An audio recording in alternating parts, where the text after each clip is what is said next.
Good evening, everyone. Welcome to America's Third Party, and welcome to our Sustainable Saturday show, Christmas show. Yeah, welcome. We're in the beginning stages of our Christmas celebration. A lot of us are putting up our trees and having a good time.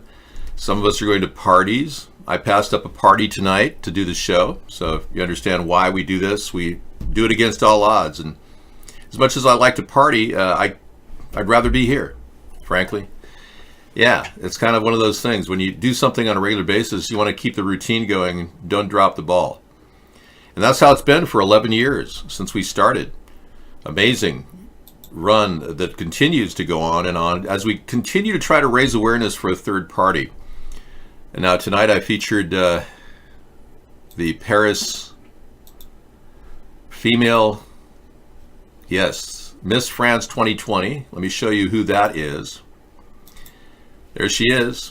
I just found a silver quarter in my pocket. Oh. 1951. You're kidding. You found a real silver quarter. Oh, that's amazing. Look at that. That's great. That's cool. That's like real Merry silver. Christmas. Merry Christmas. Wow. She just found this in her pocket. And it's a real silver from 1951. You can tell it's a little lighter silver. See that? Yeah, I was like looking at my coins and I'm like, that one stands out. Yeah, that punches out, And man. I was like, ooh, yes. This is the best Christmas present ever. Thank you so much. Yeah. I love silver. I was telling Sarah about investing in rare earth metals and how, it might be the big next thing because 97% of the world's rare earth metals, they sound different too. Yeah, when you do a tinny sound on them. 97% of the world's rare earth metals are owned and controlled by China. They actually produce about 30%, but they control 97%, and we don't in America. And all these smartphones and various other technologies are using rare earth metals. So maybe it's something we could do and invest. Possibility. I have a silver collection. I have a gold collection. I collect rocks. So why not rare earth metals, I was thinking. Could be a lucky coin. Yeah, Gothic, thanks. Anyway, this is the next beautiful woman from Paris who'll be in the Miss Universe contest. Isn't she something? Look at that. What natural beauty, With beautiful features like that, how can she go wrong? And she apparently is the gleaming pride and joy of the French people, and I want to say thank you. Many of you are watching me. She's not, really? She's not that pretty? You must have a different, and you're in Paris, right? You must have a different criteria for what beautiful is. So what is she? If she's not Miss Paris or Miss France 2020. If I'm wrong again, I stand corrected. Taylor Swift says George Soros funded the deal that exploited her music rights. Yeah, we covered that last night, but I'll definitely, she's a keeper. Yeah, I'm sure you wouldn't turn her down at your front door. Oh, she's not? Okay, let's take a look. Yeah, we wouldn't want to miss out on an opportunity to see a real story here. Let's click on the link. Miss France is Miss Guadeloupe. Oh, okay. So I'm clicking on the link. Let's see, Miss France. Okay, I'll click on the link of Miss France. There she is. There she is. Oh my gosh, you're right. I stand corrected. Okay. This is Miss Guadeloupe. Okay. Miss Universe is now the winner.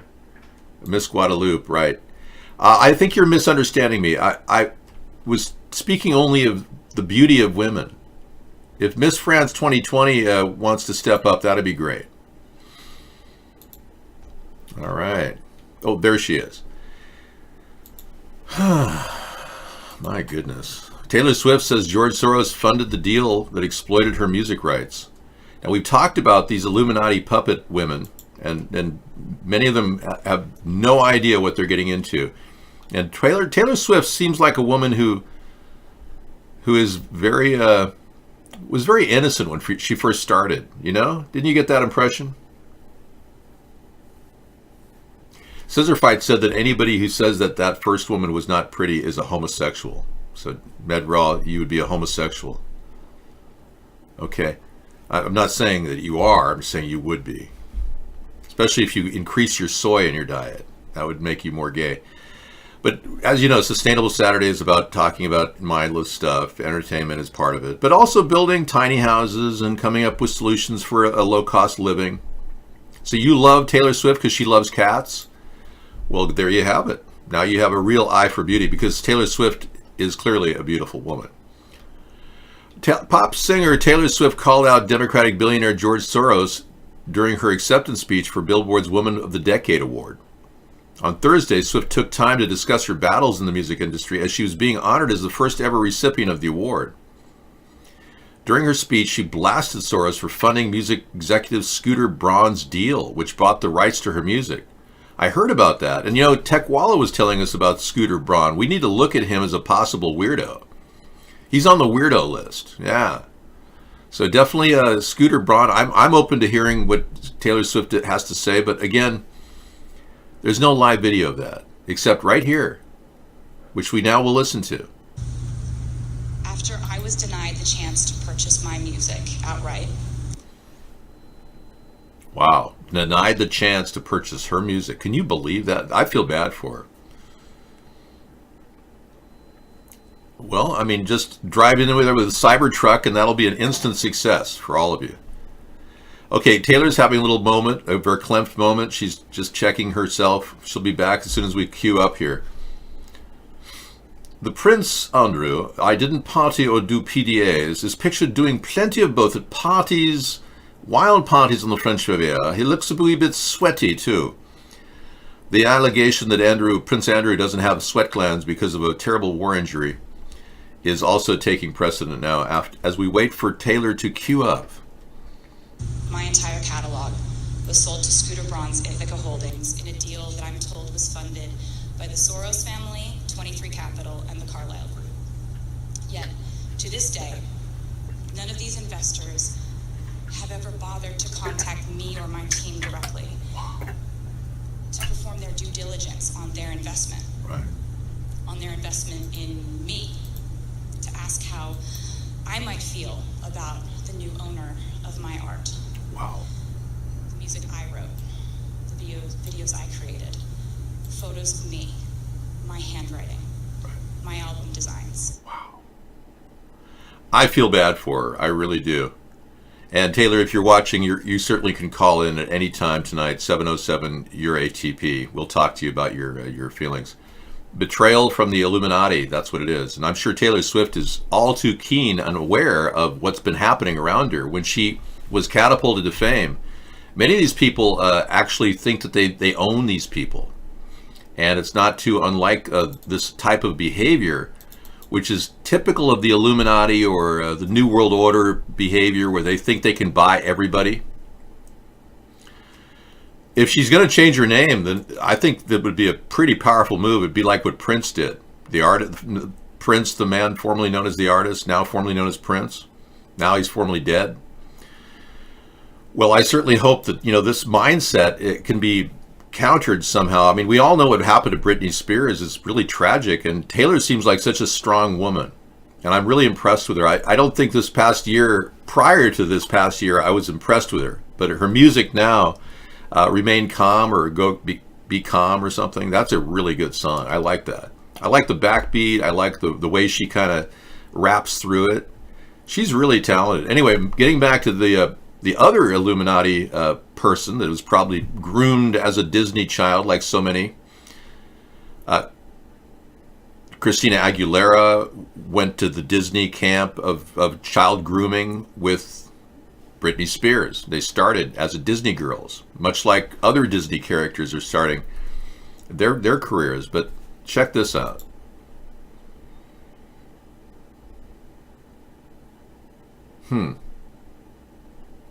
Interesting.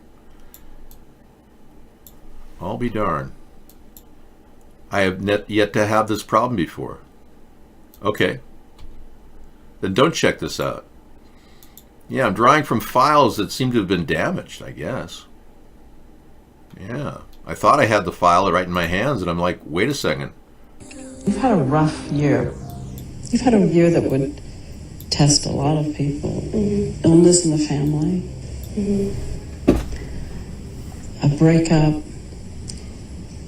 this spasm of publicity about what happened from Mexico to London. It was pretty rough, yeah. Yeah, it's kind of weird. Weird. Hello. Oh my goodness. Hello. Ew. Strawberry. Yeah, it was weird. Ew. I'm embarrassed. Can we stop this? Okay, yeah, that was pretty sad.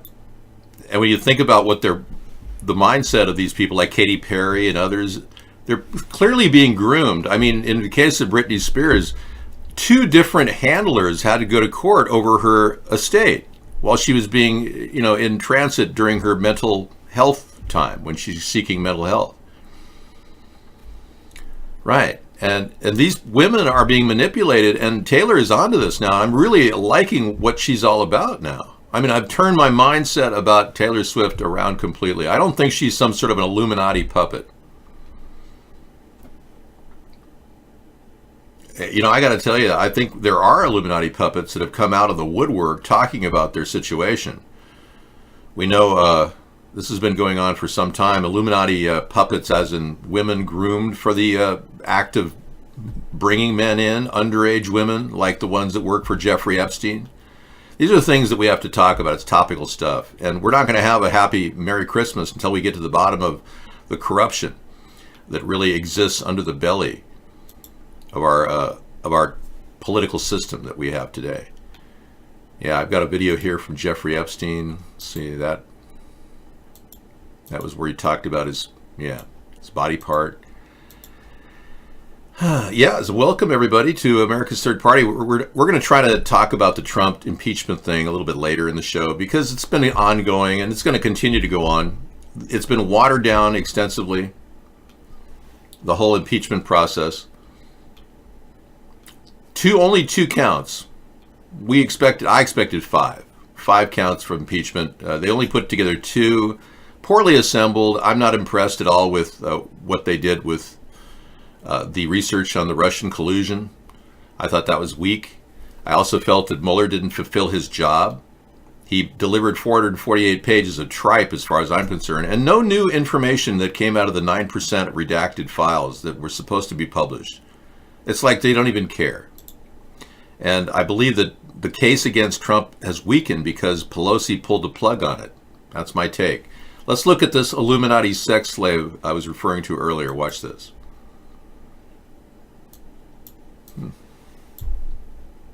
It's doing some sort of a weird... It's grabbing the video. It doesn't really want to grab the video. And then it grabs it again. Let's take a look. Hello, my name is Marion Schneider and I'm from SAF TV, and we have done an interview with Kathy O'Brien and Mark Phillips. We invited them to Germany because we want to know more about their experience with Secret Service, one could say, and with mind control programs they have personally experienced.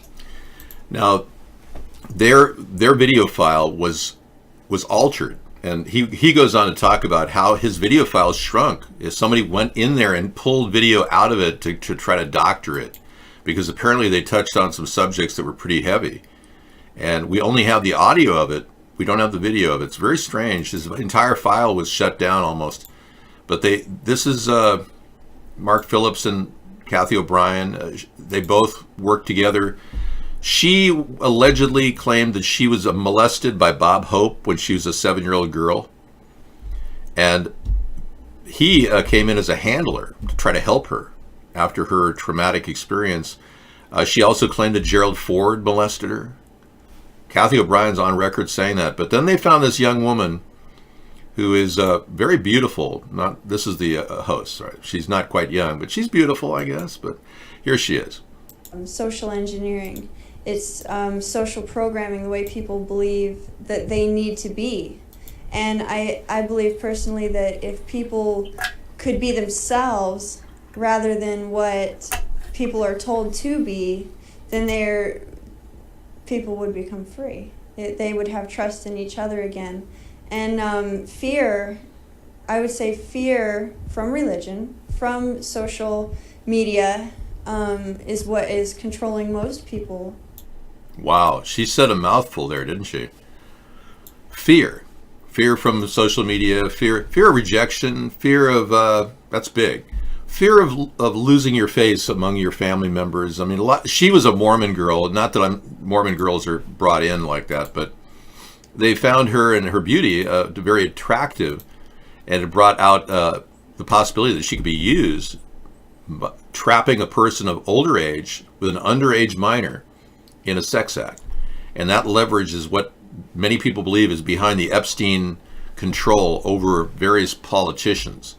And that's why they get so much cover. That's why Epstein's probably out, a free man now.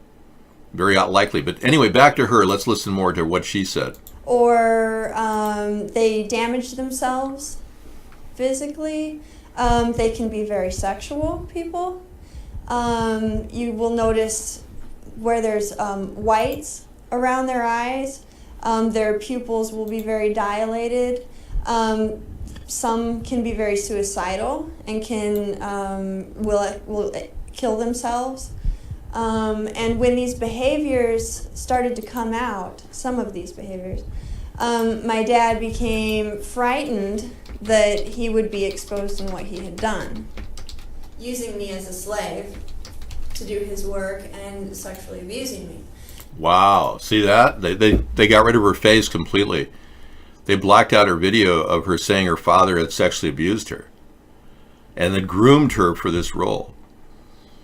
So these are bad people, and they're out there snagging kids from homes all across America. The blonder, the better.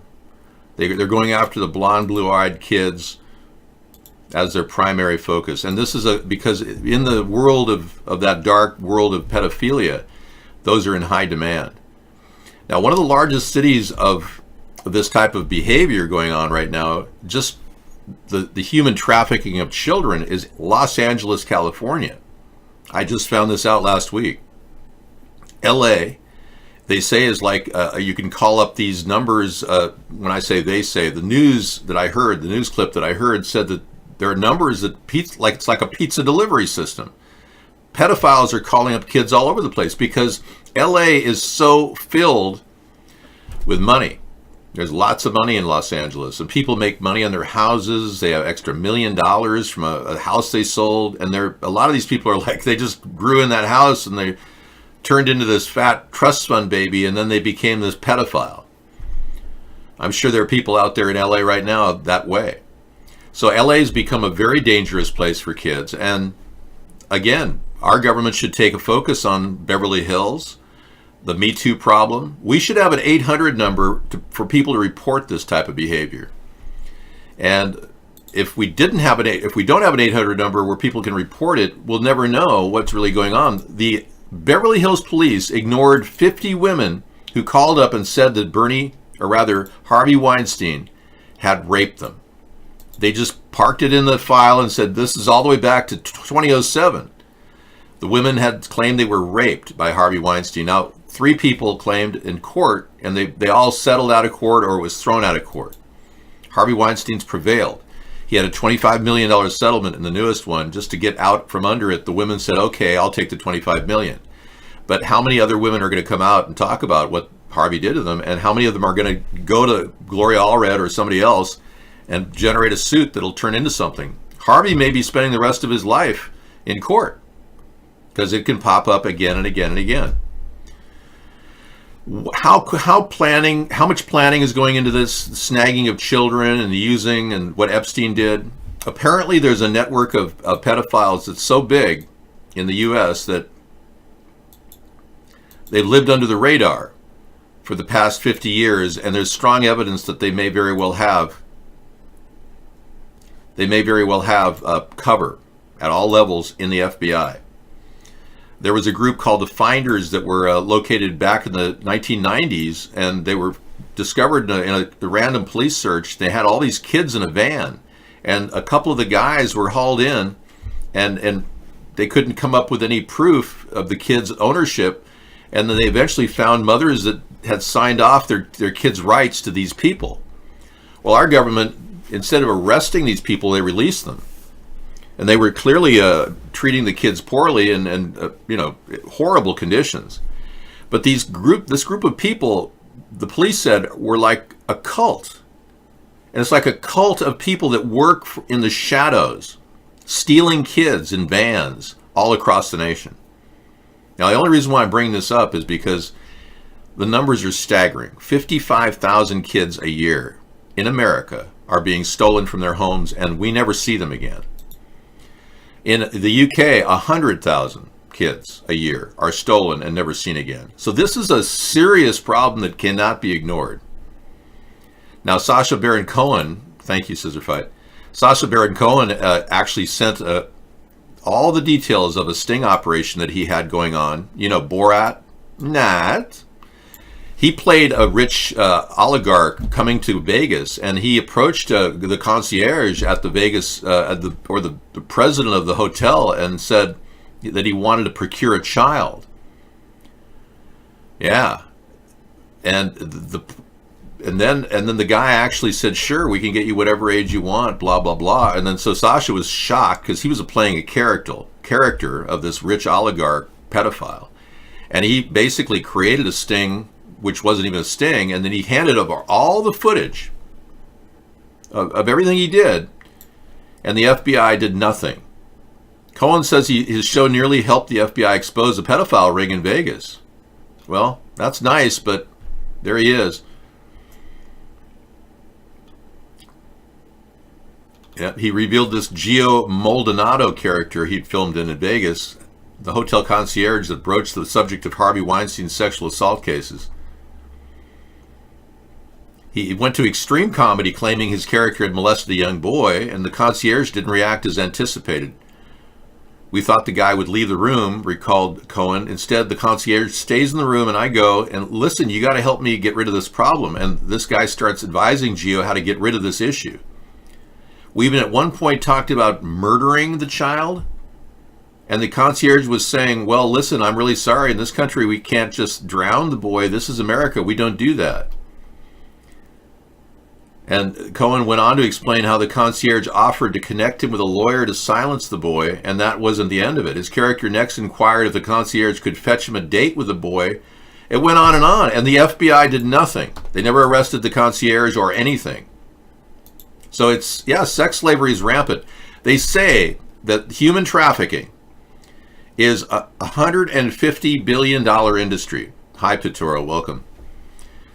$150 billion industry worldwide. Now, to put that in perspective, the wedding industry in America is a $15 billion industry. People doing bar mitzvahs as well. It's about a $15 billion industry. You know, that's small compared to the human trafficking worldwide. And they say of that $150 billion, $90 billion industry is just about sex trafficking children. Now, everyone wondered how Jeffrey Epstein got so wealthy. Yeah. And no one can trace his roots of his money, and no one can find out where it's all started. And it looks more and more like Jeffrey Epstein. It looks like he didn't hang himself.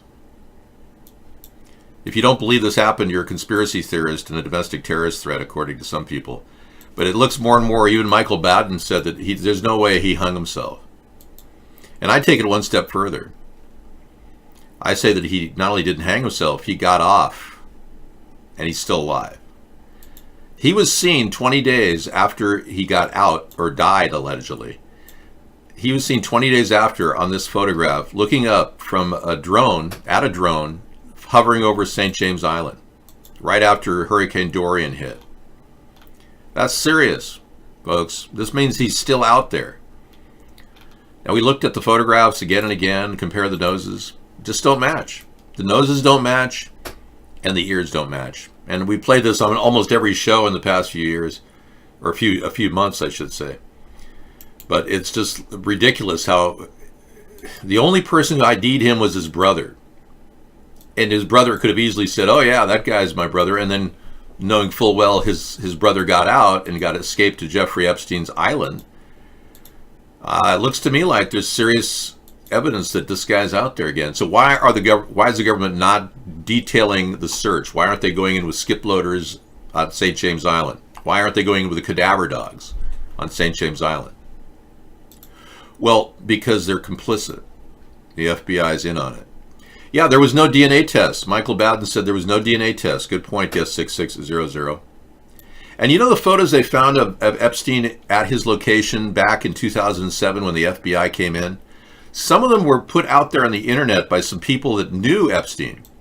And they put this thing on one of their Twitter accounts. This was some part of the evidence that the FBI acquired when they looked into this. But look in the left corner screen. And this is a camera, a surveillance camera, in his complex there, back in 2007.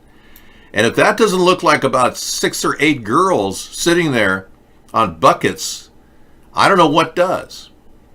So if he had pictures of girls sitting in a dungeon-like environment on buckets, why didn't the government do something about this?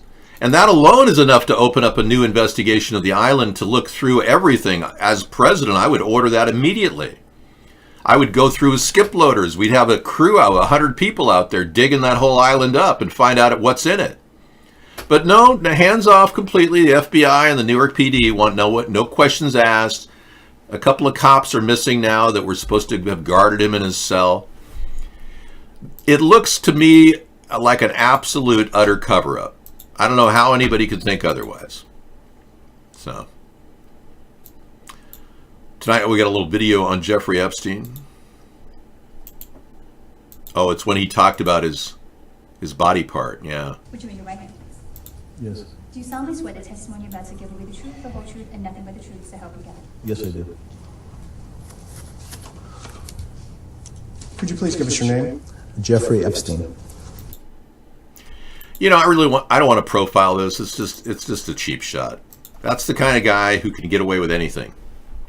He's got so much power and so much money that he made off human trafficking. No one can trace any of his money from the stock market. No one. No one knows where he made his cash. So it's all very suspicious. Yeah. It is live, Saint Sabajas. Thank you for coming in. Yeah, we're in here every night. 5-hour show. We record the 6 o'clock to 10 o'clock show on YouTube. And it goes on our website. At the bottom of the website, americasthirdparty.com, you'll find our YouTube channel. Or if you go to coolrock.com, upper left, you'll see the YouTube button. We've got a couple sites that we're featuring for people to actually chat with us. We've had to open up new venues for people to access our show throughout the past couple years. And we keep opening up new ways in which you can access the show because we are censored so hard. Prince, I didn't party or do PDAs. Andrew's pictured doing plenty of both these things at the wild parties in the French Riviera. And he looks a bit sweaty, too. Let's take a look. Oh, Andrew. A party with Andrew. There he is. Party hearty. Oh, yes. Sweaty when you were dancing all night. Yes. Hello. Yes, Prince Andrew, man of around town. Yes. There he is, glistening in the light. Oh, a little moisture on the forehead. All right, that's enough. We've had our dose. Oh my goodness. No, this guy would never, ever do anything weird with Jeffrey Epstein. No, nothing like that. No, he was just staying over at his apartment that night, or those many nights. And this was after Jeffrey Epstein was arrested and served time for trafficking in minors. Yes, he's living the life. And what about the pedo Jared Fogle? Yes, the Subway, the guy who was a spokesman for Subway for so long. Subway pedophile Jared Fogle is seen for the first time in prison receiving a culinary arts award as ex-inmate reveals his cell is never locked and he's free to use the computer and gamble. Wow, there he is. Boy, he's lost a lot of weight. Look at that. That's Jared? Really? Boy, he's really trimmed up there, and he's doing hard work there in the culinary division. Look at that. Wow. Yeah, and this guy had a free reign for so many years, luring kids into a cross-country tour for Subway. I mean, so, folks, we've got a lot of problems. It's the people, the men that put themselves near children, we have to be worried about. The pic you showed of him looking up was stamped before he was jailed away before. Yes, that's correct. That is a good point. Good, very good point. Mario, are you working for the Queen? Are you part of a PR firm? Yes. That's right. He was working as a deep state CIA asset, working also for Mossad. Jeffrey Epstein was groomed for the role of blackmailing politicians with taking photographs of men, or women for that matter, with young children. Yeah, so you know a lot. He was to use the island to keep dirt on politicians to control. That's correct.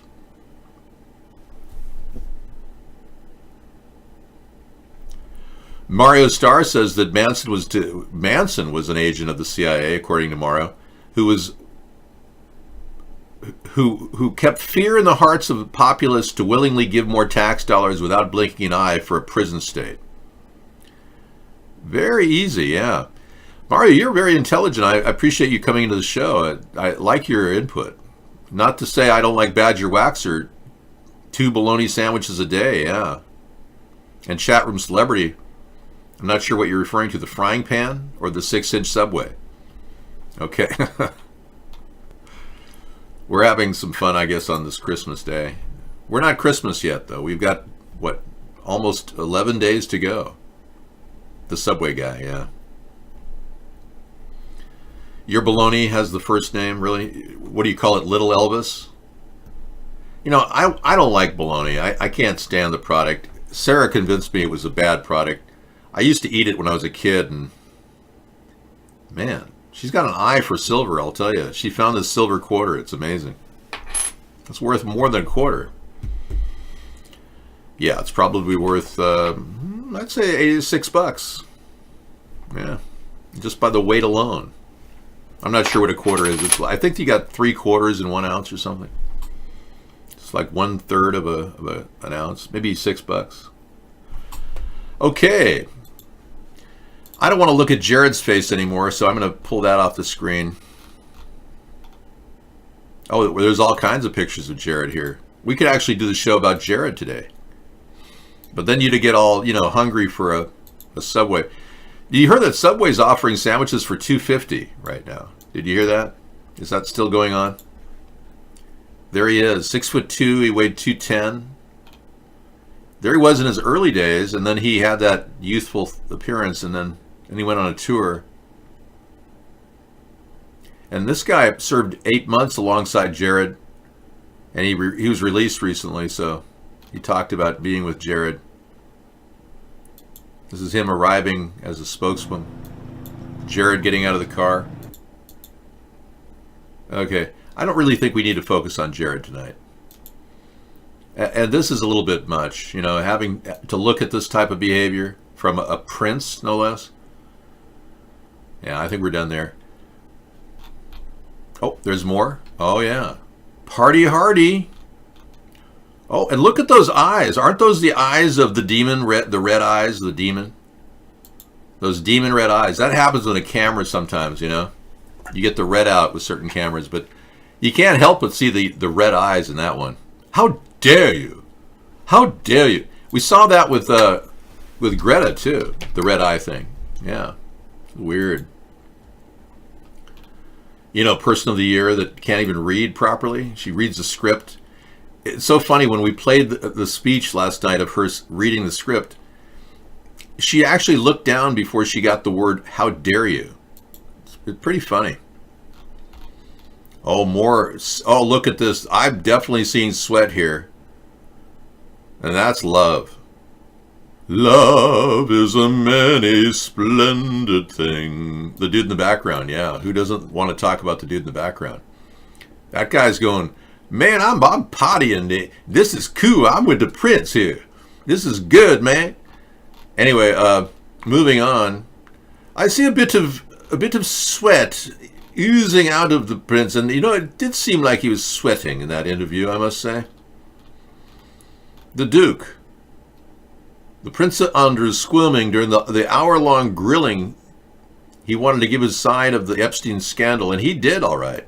His mother immediately pulled his royal duties. Okay, I think we've covered enough nonsense. Now we have to dive into the hellhole of the impeachment crisis. Oh my goodness, what a nightmare. And the Democrats are doing such a piss-poor job of it. You Republicans must be going, oh yeah, it's all the fake news, it's all a scam. Trump's really riding with that too. He's gotten more mileage out of that than I've ever seen anybody. He's convinced that this is all a scam. Yeah, and he's got everybody in the Republican Party convinced of it too. It's amazing. The only person I've ever seen in the world who's ever used the defense, he's innocent because they're investigating him. Oh yeah. You're flirting with somebody? He's innocent because they're investigating him. That's the reason why he's innocent. I don't know, what do you do with that defense? It's like, well, you're not really addressing any of the issues. You're not addressing the fact that you're good friends with Jeffrey Epstein. Oh, I haven't talked to Jeffrey since a long time. I parted ways with him. Yeah. You want to hear something really interesting? We found this out last week. Jeffrey Epstein's cousin, Boris Epstein, is Donald Trump's senior campaign advisor for the 2020 election. Is that not the weirdest thing ever? Yeah. And this isn't the only case where Trump has, been involved with this type of connection. According to Justice for Katie, this photograph was taken 2 years before she allegedly was raped by Donald Trump in front of Jeffrey Epstein. And she was 13 years old. Now, she has since dropped the charges because she said her life was in danger and that the Trumps threatened to kill her. Now, does that sound like an innocent person when people are alleging this? The QAnoners are running on this BS story that Donald Trump is actually, grooming JFK Jr. for taking over for him. I know that sounds bizarre, but the QAnoners believe that Donald Trump still knows JFK Jr. and that JFK Jr. is still alive, according to them. These are the QAnoners that believe that Donald Trump is stopping the deep state. Have you heard that theory? That JFK Jr. is still alive, that Donald is getting him ready for the White House? I mean, can you believe they actually think that anything is true about him fighting the deep state? Donald Trump is owned by the deep state. They've got dirt on him. They probably have, if he's this close to Jeffrey Epstein, he probably has some photographs of him involved with underage minors, allegedly. You never know. So, it's highly unlikely that Donald Trump is fighting the deep state. Okay, people? Forget the whole idea that he's fighting the deep state. It's not happening. Well, let's be clear. Okay, we covered a lot of territory tonight. All right, so Representative Jeff Van Drew, an anti-impeachment Democrat, plans to switch parties. So this New Jersey guy that probably has a few friends in the mob, let me tell you. Hey, Jeff, we got a little thing for you here, One of the most important things is for us to be backing Mr. Trump because, he stands for a lot of the things we stand for, good, clean environment, making sure we take care of our business when we need to. We like Trump. So look at this guy, New Jersey Democrat, wants to become a Republican in the middle of an impeachment hearing. Can you believe him? I think we're done with that one. Yeah, that's all we got. Every time you click on something, they want to charge you $1 to look at the news.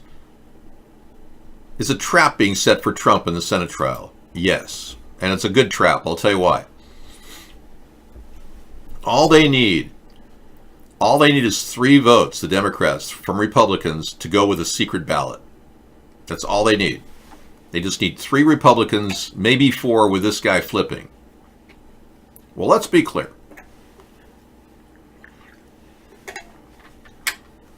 I would hope the FBI is keeping an eye on everybody in America simply because that's their job. Yeah, they're here to, make sure that there's no bad things going on in the world. I've never posed a threat to anyone, nor have I ever wanted to hurt or set up a plan to hurt the country. I've always supported the country, and I believe in the process. So I don't see how or why I would even worry about that, even if they were watching me or my activities. I have evidence that there have been investigations into me. I've got feelers out there. I've got people that told me they've seen people looking into my background and looking at all the places that I own, all the many locations that I have around the country. I've got feelers out there. Yeah. I'm not exactly like a simple person either. I am complicated, but I live simply. But I'm not predictable. And my movements are generally calculated wherever I go. So if anyone was trying to, get a predictable pattern out of me, they wouldn't. So I'm complex that way, but I live simply. I have very few needs, so I don't have to go out a lot. I don't have to go to restaurants a lot, thereby lowering my profile. Do you realize the implications of the FBI trying to throw the 2020 elections by watching you? They can't do anything. Comey was simply investigating Donald Trump. Trump fired him to end the investigation. I would never do that. I would expect every bit of our efforts to make sure everybody's honest and accurate and good. We need good people in Washington, not people who are corrupt like Trump. I don't see what the FBI did as that bad. What you Republicans claim is a violation, FISA warrant violation, their work actually was spot on initially when they walked up to Carter Page and said, hey, you're being recruited by the Russians. You should not in any way talk to these people. And he still did. So the FBI would expect to warn me if the Russians were trying to recruit anybody. I would expect them to come to my door and say, hey, you can't meet people like that. I would expect that of them. I would have expected them over the years to investigate the swatting that occurred on my house, but they never returned my phone calls. So we have to assume that these people want to take a back seat to this entire operation. Otherwise, they would have said, hey, can we help you, David? Because I really was looking for some support, and I got nothing from the FBI. We don't know that the FBI colluded entirely with the DNC to throw the elections. No, not at all. It looks more like the Russians colluded with Donald Trump to win the election. That's more of a realistic thing we could say. But there were a few bad FBI agents like Strzok. Maybe Andrew McCabe made this personal. Maybe. I would agree with you there. But not the entire FBI. They were out of line, but the initial probe into Carter Page was spot on. They were looking into Russian involvement in our election. They had every right. Actually, Barack Obama had ordered this. They had every right to do this. Of course, I'm not an FBI mole. I don't work for the government, never have. Well, I've been doing this for a long time. I would think you got to know me by now. Well, I've heard Lindsey Graham, who's terrific, and I heard his statement, and I like that. And I'll do whatever I want. Look, we did nothing wrong. So I'll do long or short. I've heard Mitch, I've heard Lindsey. I think they are.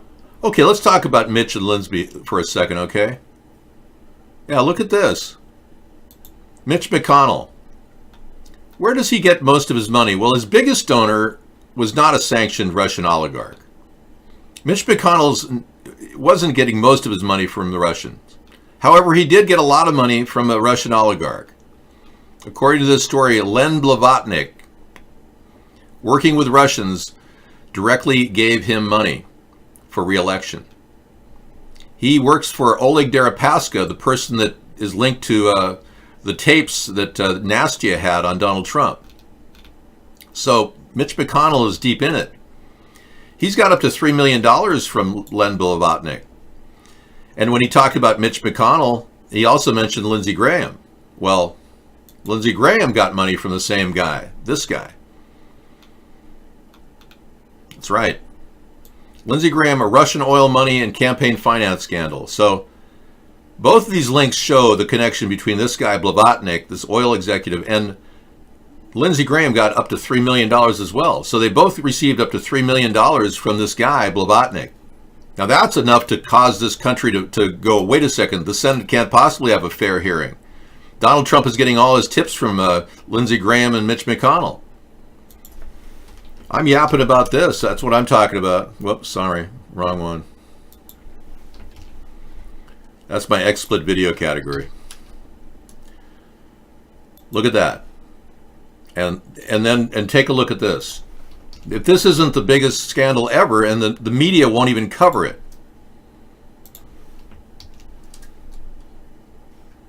Yeah.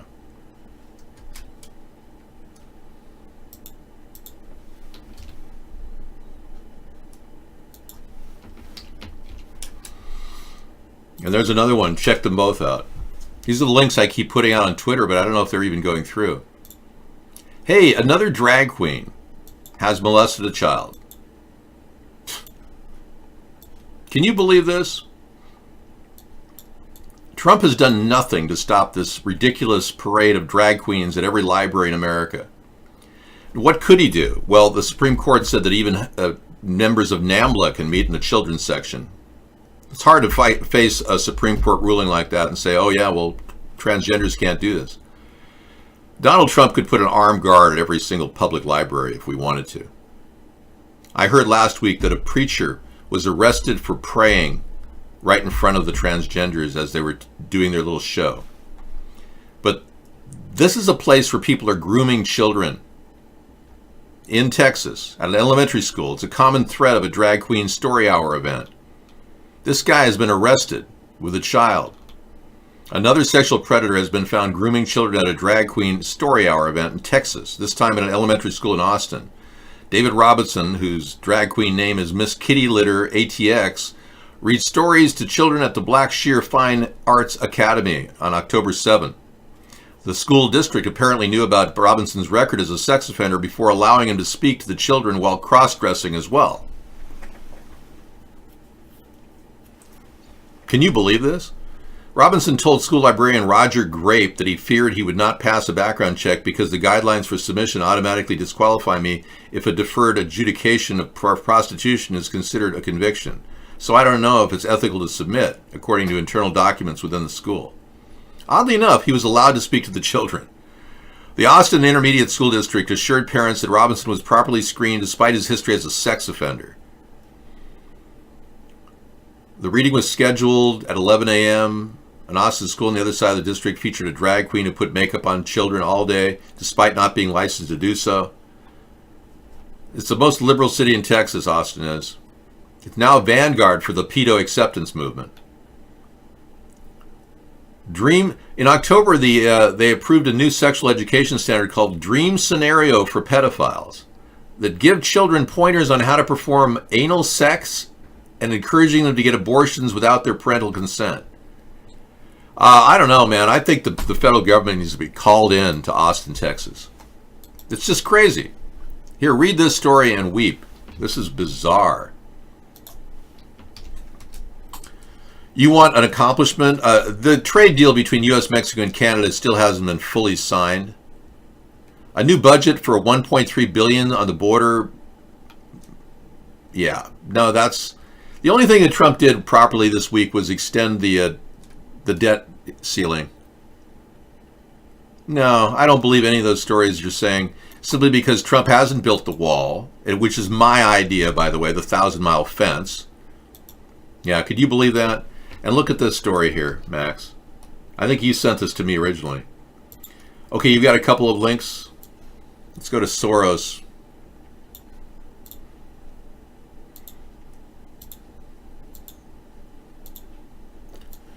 Soros gave climate strike partners more than $24 million. Yeah. Greta Thunberg has become the face of the climate strike movement.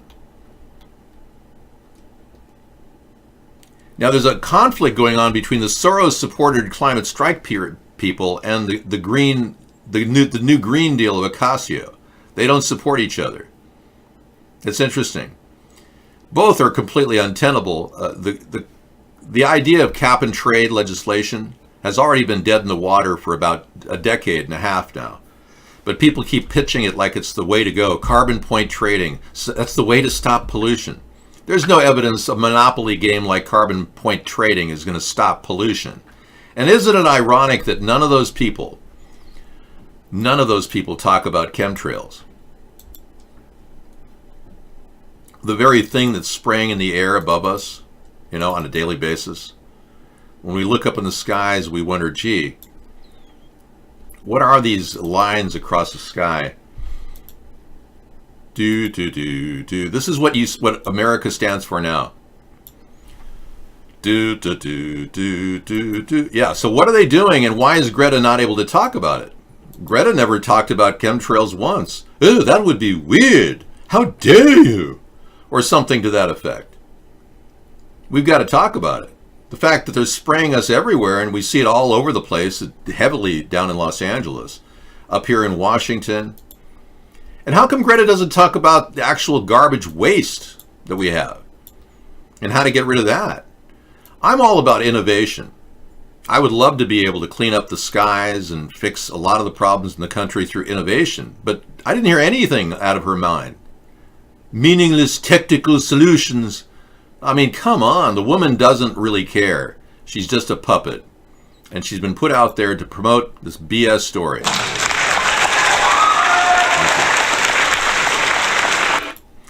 But I don't think we can stop there. We really have to keep drilling away. Yeah. Well, China built a coal plant every month and won't adhere to the Paris deal for 10 years. But you know why? And I don't blame China one bit for not adhering to the Paris deal. The Paris deal and the Copenhagen Treaty, the Paris deal is just a bunch of countries that signed a piece of paper and they put them all together and they stapled them, and they call that the Paris Accord. That's it. There's nothing else to it. The Copenhagen Treaty, which wasn't signed by even our own president, George W. Bush, I believe, he passed on that. Barack Obama signed something, though. Well, China can say whatever they want. The fact is, these world-class deals don't solve the problem. They just enforce global New World Order on individual nations and take away their sovereignty. In no way is it good for China to sign a deal. This is an outrage. It's not good for us to sign a deal that's going to cost us money. It is, however, good for our country to actually innovate and solve problems. That's what we need to do. So we have a big plan to solve problems in the country, and not just, pretend like we could just burn it away. We'll get to directed energy weapons in just a bit. But I have a plan to do things that are far more, efficacious. Like fixing and innovating. The country has not been innovated properly. We need to get innovations in gear. So what I'm going to do right now is bring you a little video of Sarah and I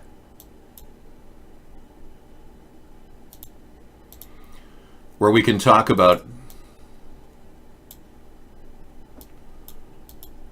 what's happening. Yeah, this is Sarah and I walking on the beaches of Washington in 2000 and I believe it was 2009. We were talking about the 2012 election. I play this for people because I think it's important that, they have fun with our show and experience what this is all about. Yeah, that's the trick. Here I was walking on the beaches of this beautiful Northwest. I haven't walked on the beaches lately because I think Fukushima is still an issue. I don't even go out there that much anymore, but this is Sarah and I walking on a beach about a mile away from where we live. Hi, I'm David John Sponheim. It's been about 100 days since Barack Obama took office as President of the United States. In that time period, he spent close to $3.2 trillion. Money we don't have.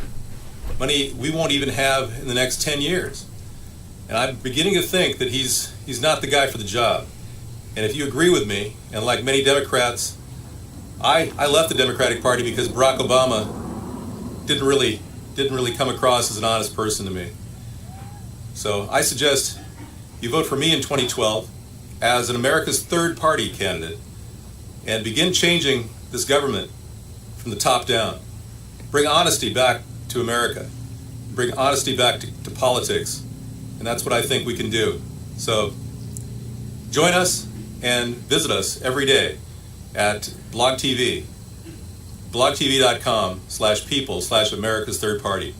We're on every day trying to talk to you and trying to find out how you feel about this country.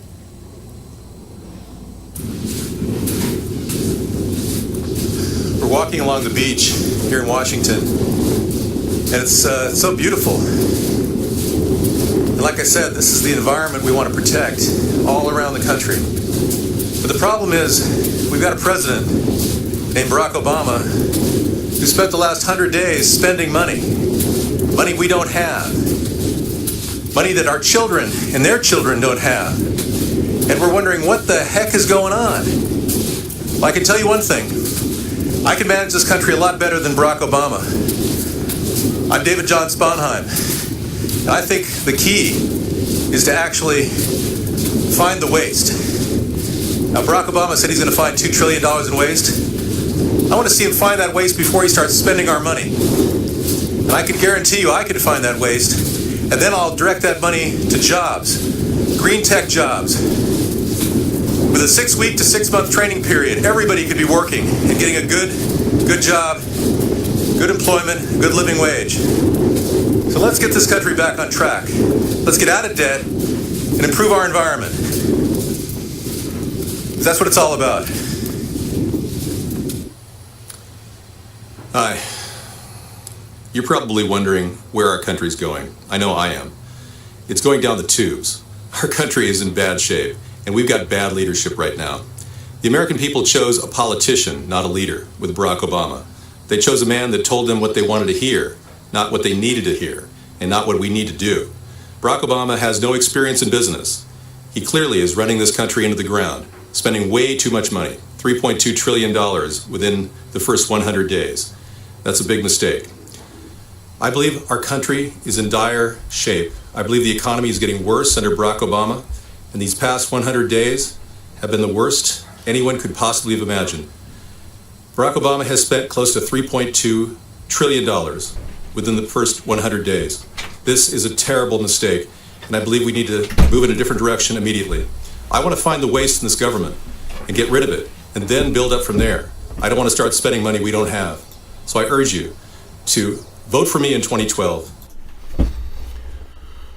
Okay, as you can see, I was pretty intent on helping the country, and I've been doing a nonstop effort to keep this show alive and against all odds. And I want everyone to know that this is perhaps one of the most Herculean feats of modern times, simply because I'm not Phil Hartman. Yeah, thank you. You went on a Southworth beach today? Yeah, nicer than that? I believe it, yeah. I'm glad you guys have nice beaches to walk around. I have a nice beach to go on, but like I said, I'm on the West Coast. I haven't done a lot of beach combing since that photograph was taken. I know that the radiation levels have increased. Yeah, no question about it. Our country is now facing massive radiation increases along the West Coast, but nobody's in the government's been really taking any notice. People have independently gone out to the West Coast and checked radiation levels. They're much higher than they were 15 years ago. So, I mean, we've got a lot of work to do, folks, and that's why I've got a pretty harsh background here behind me. Ending chemtrails, filtering water, air filtration, these are all key issues that we have to get to the bottom of. We can't just talk about creating a game of carbon point legislation and cap and trade and carbon points. And what's the new thing they're using? Carbon pricing. That's the new buzzword. Carbon pricing. That's the thing that a lot of the Democrats are pitching now. They call it carbon pricing, and they're trying to hide this idea of carbon point legislation and cap and trade. But that's exactly what's behind Greta Thunberg. Her whole thing, yeah, I was squinting that day. Her whole thing is just make us all fearful of what's happening in the environment, and they themselves are probably the cause of the chemtrails, for all we know.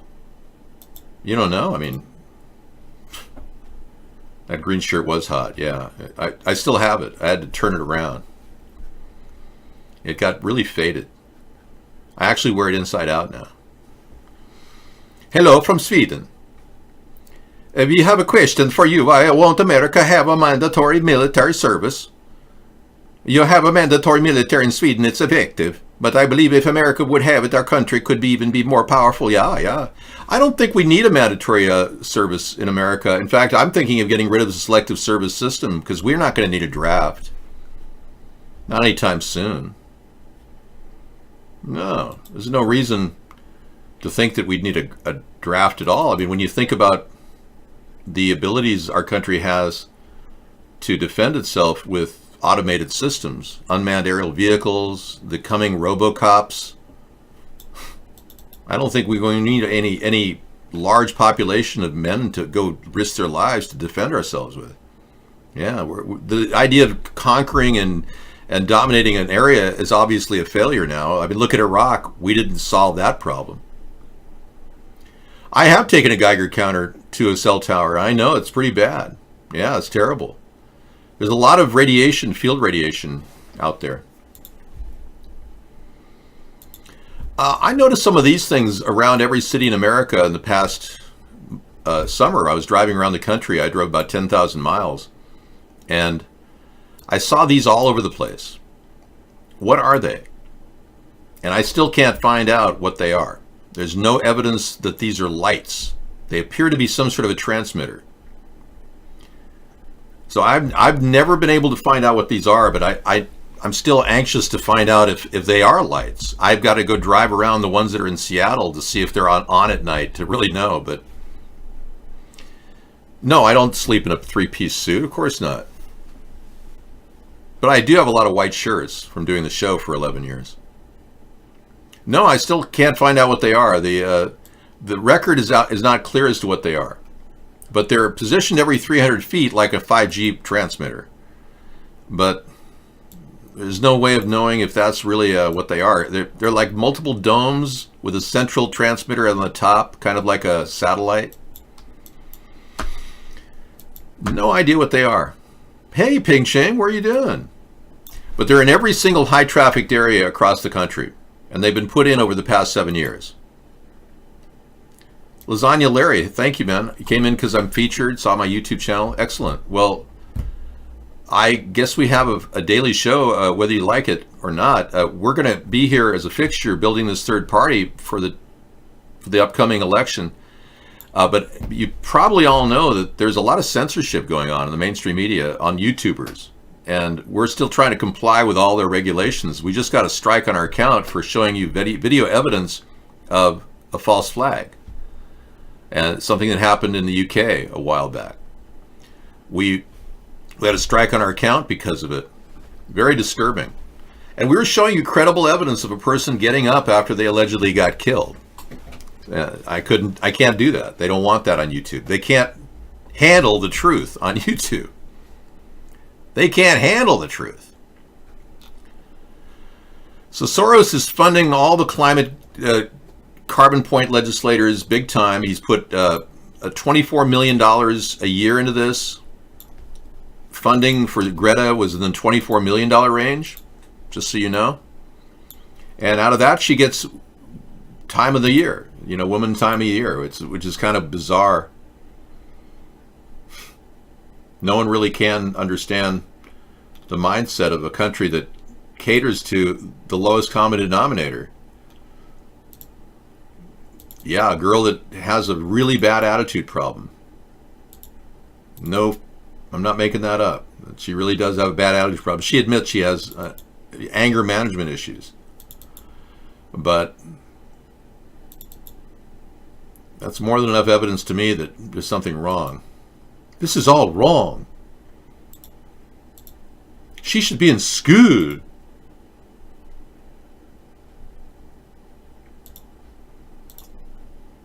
There she is. How dare you?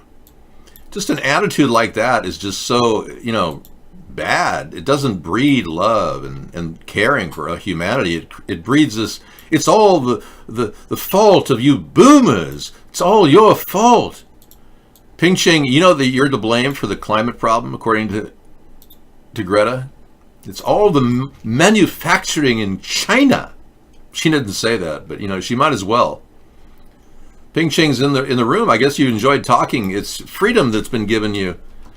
You have the right to speak out, I guess, in your country. You've earned that right from having family members that work constantly for the the state. Oh, so you're frustrated because your president is taking another day off? Tree holidays are not for you? Your president is taking a day off. Yeah, well, you know, Xi Jinping should make a comment about what's going on in Hong Kong. I think if he stepped up and did something, I think that Xi Jinping would see benefits. I'm not here to tell a world leader what to do, but if all he said was we will not have official rule over Hong Kong until 2047 as the requirements of the treaty, that would be enough to appease the large crowd of people. And they'd all disband going, see, it worked, thank you. He's not imposing new laws, he just simply honor the treaty that's out there and then everything will be fine. You don't think that mandatory military service is totalitarian? Okay, well, I think in Sweden you have to do that because you have to protect yourself. We have a country that has a vast military defense that extends well beyond our conventional weapons. We have tactical nuclear weapons. An intermediate nuclear force treaty is now being ignored by both Russia and the US. And we're seeing a general buildup of armaments. It's not like we need a standing army of more than 2 million people. And I'm not going to cut our standing army. I'm going to keep them active duty. But since the volunteer army's working, why do we need a selective service process? If we were attacked, I would just probably go nuclear. I mean, what else do we have? I mean, are we going to start a war with a country with men on the ground fighting and killing each other? Hell no. Do I want to go nuclear? No, I don't. Ping Ching. But obviously, countries are reaching that point where why do we even need to go into a war situation? Why are we being manipulated into more wars? How dare you? How dare you, Ping Ching? See, you have a sense of humor. Good for you. Ping Ching's developing a sense of humor as he gets older in life. His family's all busily working in factories every day, and he works his butt off, according to Ping Ching. We have intercontinental ballistic missiles. We've got over 60 nuclear-grade submarines, way more than China. What do they have? A couple? We've got, what, 7 aircraft carriers that we know of. They have 1, maybe 2. It's not like we have to worry, okay? China has taken some defensive posture in the Southeast China Sea. They've done some pretty big moves with their aircraft carrier. It's provocative, but it's still within their rights to do that. You know, I'm not going for any Covington versus U.S. man tonight, but U.S. man looks like a possibility. Okay. How dare you? Greta.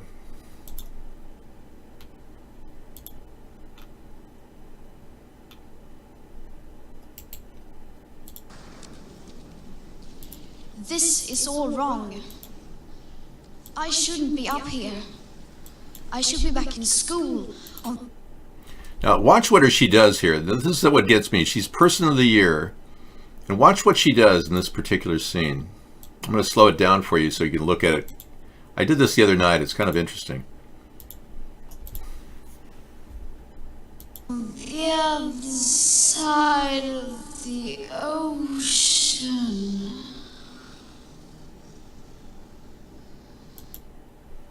Now she looks down at her script, and look what happens when she looks down. Yet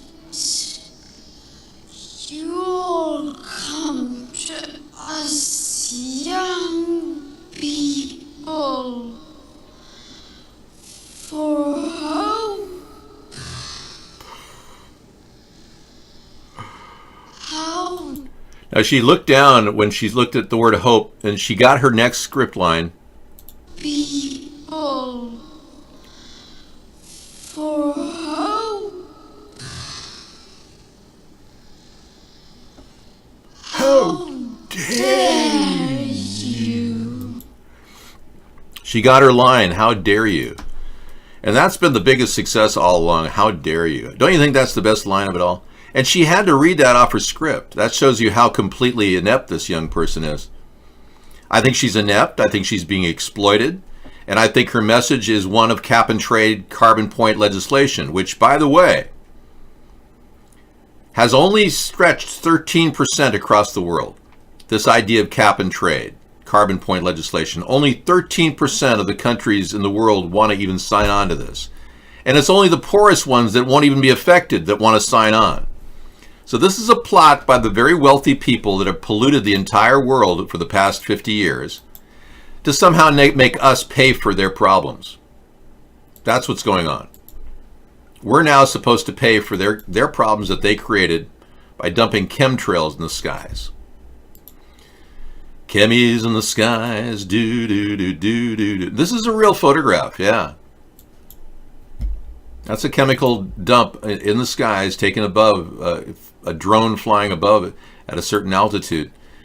These are not condensation clouds. This is not because the water vapor is gathering around the jet engines. Far from it.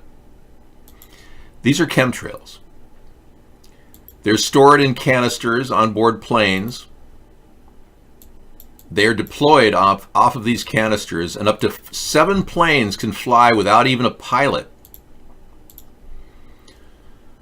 Now, some of them have pilots, but they don't even need a pilot. And they can deliver the chemtrails in a syncopated manner through a LAN system, a local area network system that runs on a wireless backbone, which is controlled from one central area. We're going, well, how do they do it? How do they disperse these things in the sky, Dave? How do they do it? Well, they've got specially designed nozzles that release this. Here's a close-up image of a chemtrail nozzle in the side of a plane. See that? When they're flying over your head, they're actually dumping out of a separate compartment near the luggage rack. They've all been customized to deliver these chemtrails on your head.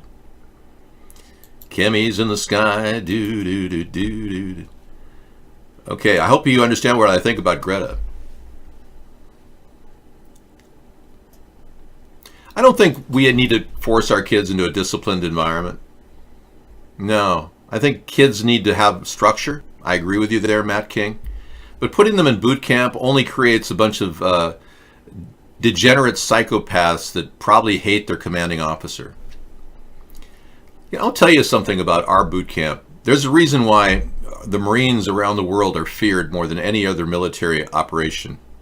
Because the Marines are the most abused during the boot camp period. Their commanding, their drill sergeants drill it to them big time. Yep. What's going on, Joe? This idea of forcing kids into a boot camp environment has only produced sociopathy at best. I'm not saying Marine guys are all sociopaths. I'm saying they could be. And they're designed to be killing machines. Do we need everybody in America to be a killing machine? I don't think so. All right. That's just my take on it. If you guys in Sweden train your people differently, but in our country, we train our military like no other. I've known a couple Marines, and I can tell you that they've been traumatized. I know of one incident close to me, somebody I know, who actually physically was beaten up by his commanding officer because he towered over him. And so much so he has permanent back injuries now because of his boot camp training. He'll never ever walk straight again because of his boot camp training. What they did to him. It's absolutely atrocious. But I'm not here to reform the boot camp training. I would like to actually give the volunteer army free rein. I just want to make sure that we don't force people into that. So I think I have a different mindset than you do, Matt King.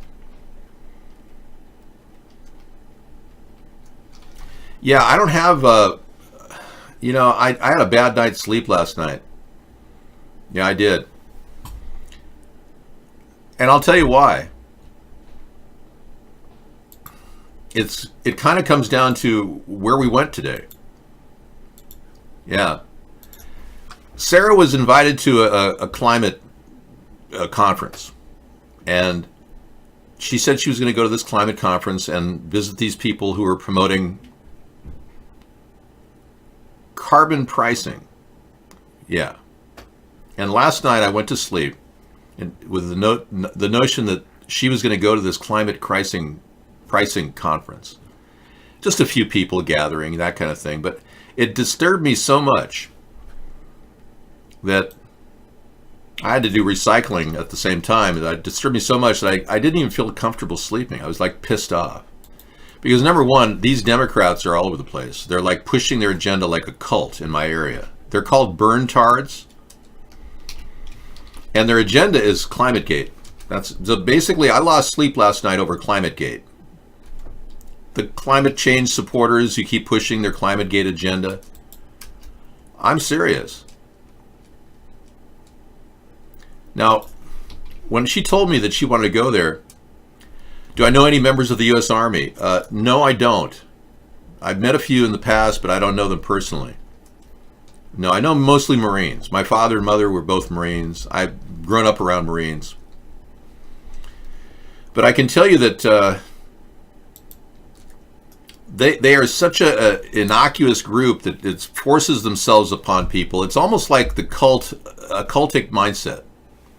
And like I said, they've only got 13% of the world's population involved in this cap and trade BS. And most of them are poor countries that would love to be participating because they get money back. So it's absurd that these people should keep pushing their agenda, even though it's been a failed agenda for decades. And now Trump is succeeding to just convince people there's no climate problems without even mentioning chemtrails. And I said to her, I wouldn't mind going to that meeting if they would talk about chemtrails being dumped in the sky. But they want to charge every one of us more for our meat or our gasoline so that we can somehow pay somebody money so that maybe that'll come back and maybe create inventions that maybe solve the problem. At best, global climate change assessments, cap and trade will reduce carbon emissions by 17% by the year 2030. In 10 years, 11 years. 17% reductions in world carbon if everybody complied, and that wouldn't happen. So at best, it's not good enough. At best, it doesn't deal with the choke points where there's a tremendous amount of pollution going through certain key rivers. So my approach to climate change is totally different. Ending chemtrails is number one on my list. Filtering the air is another major factor. But we've got an idea that would actually take the plastic out of our oceans by stopping them at the rivers. And there are 10 major rivers in the world that are the worst offenders. They're not in the U.S., by the way.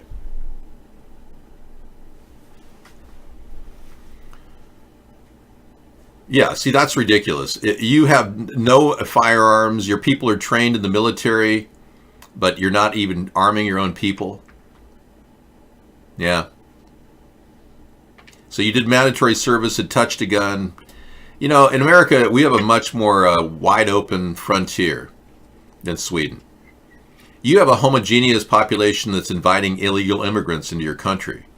It can't be good for your crime problems. Eventually, your crime will take over.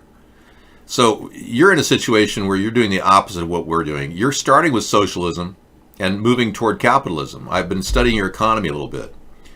You're actually moving toward a hybrid capitalist model, ironically, where you're beginning to see the need for growth in certain areas. Because if you give everybody what they want, like a monthly salary or a monthly income, they don't want to do anything.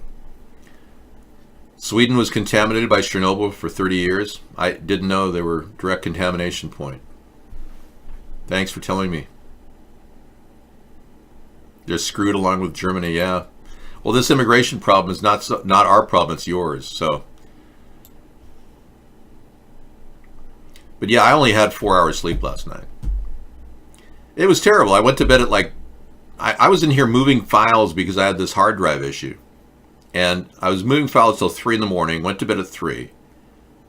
Cat wakes me up by the time I got to sleep at 3:30, Cat wakes me up at 4. Meow, I want food, I want food. I go get food at 4 in the morning, and I go back to bed, and I finally slept for about 3 or 4 hours. 4 hours. And then the cat wakes me up again. It's just ridiculous. This cat is 17 years old, so all she does is whine now. Meow, meow, meow. All the time. Anyway, that's enough of my problems. So I'm running on a light sleep load. Yeah, 20,000 years to go just for Chernobyl to be calm again. Well, you in Sweden can deal with Sweden. Obviously, I respect your nation insofar as you're handling your population as best you can. But you're definitely on the opposite side of the spectrum. We're less democratically socialist and more national socialist. No, she doesn't have dementia. She just wants food all the time. So we started feeding her wet food, and she's really doing well because of it. She eats a little bit of dry food, but mostly wet food now. No, she's okay. It's just she's always, complaining. When cats get old, they frequently just complain. It's perfectly normal. Well, the hemp oil is keeping her going, actually. It gives her the munchies. You're right. That's a good point, Max. That's why she has the munchies. But it's keeping her going. I'm telling you, that hemp oil or the CBD oil we give her lowers her incidence of any type of arthritis she may have, as well as her feline Parkinson's, which all cats get, I guess, at a certain age, where they start to shake, But I love this cat. I can't help but, wake up and help her, but they are selfish. Yeah. Thanks, Badger Waxer, for that wonderful impression you gave me. Global warming pause. Now, a lot of people who support Trump say there is no global climate change. Well, they don't believe that there are any chemtrails either. But now there's a global warming pause that may last for 20 more years, and the Arctic sea ice has already started to recover. We've been telling this to the Democrats for the past decade. Our country is heading into an ice age. Our world is entering into an ice age. Yeah. The position of the planet relative to the Milky Way and the sun has changed. It's dipped below a certain point in the global galactic alignment, which has changed the polarity of the sun. Now, the polarity of the sun changes every 11 years, but the Earth's polarity has been slowly changing. You've probably seen that, yeah, the sun is burning out slowly. But you've probably seen that the polarity factor of the Earth is magnetic north has changed a little bit. Over the past 10 years, it's changed. So we're beginning to see the beginnings of an ice age. But it's going to take 200 years to get there. No, Greta's freaking out right now because she's part of the BS coming out of the climate change people. I'm not a climate change person. I'm a chemtrail person. I'm worried about what they're doing to the atmosphere to trigger the incredible pollution in the air that we're seeing in the skies above America. These lines are not condensation lines. These are chemtrails. Crime rate has gone up a lot. A million immigrants came to Sweden, and their population is 10 million people total. Yep. Criminal gangs among the, yeah. Well, it's a social race war in Sweden has not yet gone violent, but that's why I would urge Sweden to, if they're training everybody in the military, every young man in the military and a woman in the military, I think they should open up a small arms policy. And instead of disarming your country, I think you should open up the rights of arming the population. Anybody who's served time in the military in your country could have an armament. Anyone who's not, has never served in military time, would not get an armament. That's just an idea. That would make your country a lot safer because a lot of the people who served in the military are not the illegal immigrants coming into your country. So you'd have a much bigger barrier against home invasion. In Australia, they removed the rights to bear arms in the 80s, mid-80s, and right after that, the home invasion went up 60%. So I would consider Sweden moving in the direction opposite to what America is being pushed into. I don't support gun control. For me, gun control is off the table. I won't talk about it. I don't want to push it out there because I'm a centrist. I'm in the middle of the political spectrum, so I want everyone to kind of get along. That's my goal. Can't we just get along? And I want to find areas we can find common ground. Now, if I pushed gun control, I'd lose everybody in my room who's a right-wing person. They would say, David, we're done with you. I would have lost a lot of you a long time ago. So I'm actually in favor of gun rights and the rights of anyone bear arms, which is really designed to prevent tyranny at the highest level in our government. If they think they've got a disarmed population, they'll do all kinds of things to torture us. The Democrats already want control through their ridiculous programs and regulations. They would love to take away our weapons and then stick us all in some FEMA camp. Now, Obama is shocking the world, making so much money. When he was elected, he claimed he only had 400 grand, but now he's got $143 million in net worth, the Obama family. Now, how is that possible? Well, because he's all about the money, Barack Obama basically said whatever he had to say to get elected and lied to the American people to pad his own pocket. Because if you studied Barack Obama's history, you know that he came from an upper middle class family that didn't have a lot of money, but they liked the money and they wanted more of it. So they wanted a guy who would, tell them what they wanted to hear. And it turns out they found this Kenyan who happened to attract a lot of flies. I'm not sure why, but it's weird. He had a lot of photographs of flies on his face. But they found this Kenyan. I'm spraying my face, thank you. Who actually believes that that he's some sort of a social justice Democrat. And he came up with all these BS stories about how he was born in Honolulu, way after he's talked about being born in Kenya. His own wife talked about him being born in Kenya publicly, up until 2011. Yeah, his own wife would openly speak out to people, saying Barack Obama was born in Kenya, or his hometown of Kenya. I know. Isn't that pretty weird? Here she is. Michael. Surrounding HIV testing, which is still plaguing so many of our communities, which you all know, a lot of that is due to homophobia. Barack has led by example. When we took our trip to Africa and visited his home country in Kenya. Wait a second, his home country where he was born? Because if my home country was in Kenya, I would be born in Kenya, right? It's not rain oil. No, actually, I created my own mixture of fruit enzyme made by Michelle Dermaceuticals. A 1-part ratio to 10 parts of Fountain of Youth water. So I sprayed on my face in order to rehydrate during the show, because it's like a marathon to do a 5-hour show, 6-hour show a day. 5-hour show a day, with no remuneration whatsoever. So the best thing I can get is a little fruit spray for free. Yeah. India just redefined its citizenship criteria to exclude Muslims. Really? China doesn't like Muslims. Russia doesn't like Muslims. Yeah, India doesn't like Muslims. What is going on? What is this all about? I would like to get to the bottom of this. Yeah, so with the new law, massive new detention camps, the country's undermining its status as a democracy. And many people in India are saying, stop hate politics. The Citizenship Amendment Bill in New Delhi. India is home to 200 million Muslims. Under Prime Minister Narendra Modi, they have faced mounting threats to their status in the majority Hindu country. And on Wednesday, they were walloped by a new worrisome development. The upper house of India's parliament passed the Citizens Amendment Bill, CAB.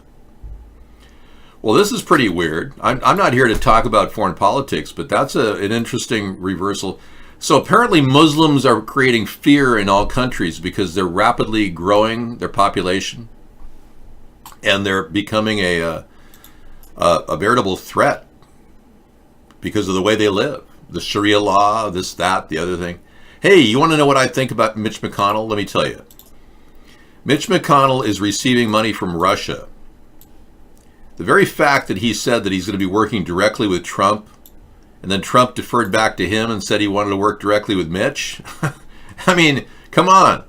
This guy got money from Blavatnik, about $3 million. According to the Democratic Coalition story, Len Blavatnik donated millions to McConnell's campaign and Senate Leadership Fund in recent years via his company Access Holding. Len Blavatnik is a long-term business partner of Oleg Deripaska, the guy who allegedly seized all the information Nastya had on Donald Trump and the Russians. This is a weird story. I mean, they're clearly pulling Mitch McConnell's strings to do this. So they're controlling the dialogue in this impeachment hearing. And it's Russian collusion we should be charging Donald Trump with. Why isn't that on one of the impeachment charges? What the hell, you know? We've got more than enough evidence of Russian collusion here. And it's not only just him. It's Lindsey Graham, too. Here's the guy right here. Blavatnik's the guy in the middle. Dershowitz is closest to me. And Lindsey Graham is sitting there pandering to this Russian oligarch who gave him $3 million over a 5-year period. So both Lindsey and Mitch are both on the take. If you need evidence of this, just go to my Twitter account. I put it out there. I also talked about William Barr last night. I made a little spelling error. I called him William. William Barr is engaged in obstruction of justice and trying to rewrite history. Remember when he wrote a 19-page letter asking Rod Rosenstein to drop the investigation of Flynn, the Russian spy? Well, apparently Barr is one of the henchmen of the Russians too. He's trying to rewrite history and act like Trump did nothing wrong. When Mueller never exonerated Trump, he did definitely commit crimes, and Mueller never said he didn't. So, but Barr says he didn't do anything wrong. So he's recharacterizing it. He's smearing the Russian investigation and covering up Trump's guilt. This guy is a total crony for the deep state. And Donald Trump is getting protected by the deep state. He was put in power by the deep state. They control him through the money he owes Deutsche Bank and the Russian oligarchs. Okay, the reason the Senate does not want to interview witnesses is they might implicate Trump. The Senate just said they just don't want to implicate anybody. No more whistleblower requests or troubling shift questions or more revealing information.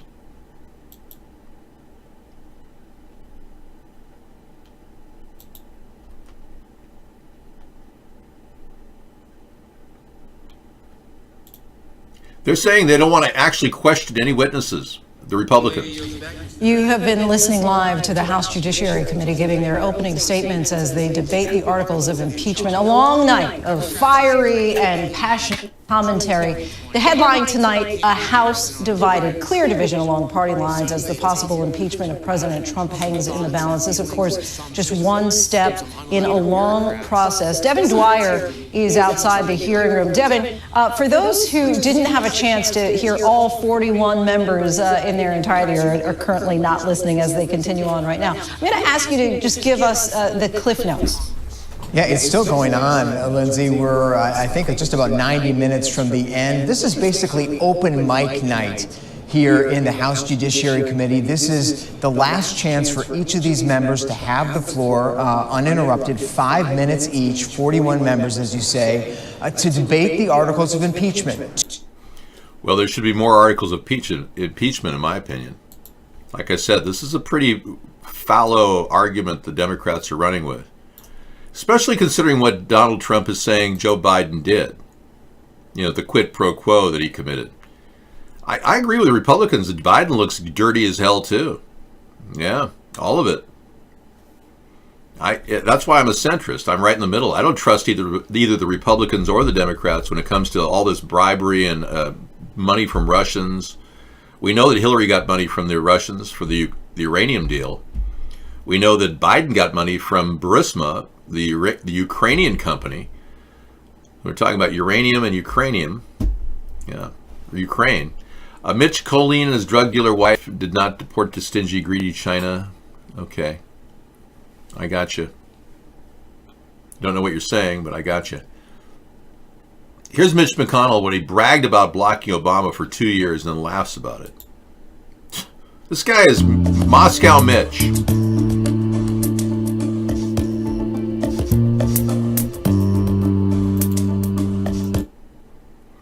About to boast how he blocked Obama for the past 2 years. Former President Obama left so many vacancies and didn't try to fill those positions. I'll tell you why. I was in charge of what we did the last 2 years of the Obama administration. I will give you full credit for that. He blocked Obama on every turn, and now he's definitely working for Russia. No question about it. Guess I'll bring that in tonight. That would be a kind of a roundup. This is an important story I linked last night. Trump personally directed mob-linked figure tied to the Ukrainian shakedown. These two guys on the left were mob Russian Ukrainians that were picked by Giuliani to do the dirty work of getting the dirt on Joe. Trump said he didn't even know these people, but apparently he's seen them over 10 times publicly, and there are pictures to prove this. Trump says he doesn't know these guys. Oh, I don't know these people. He conveniently doesn't know mobsters that are working around him. But this is another story that's pretty disturbing. Yeah.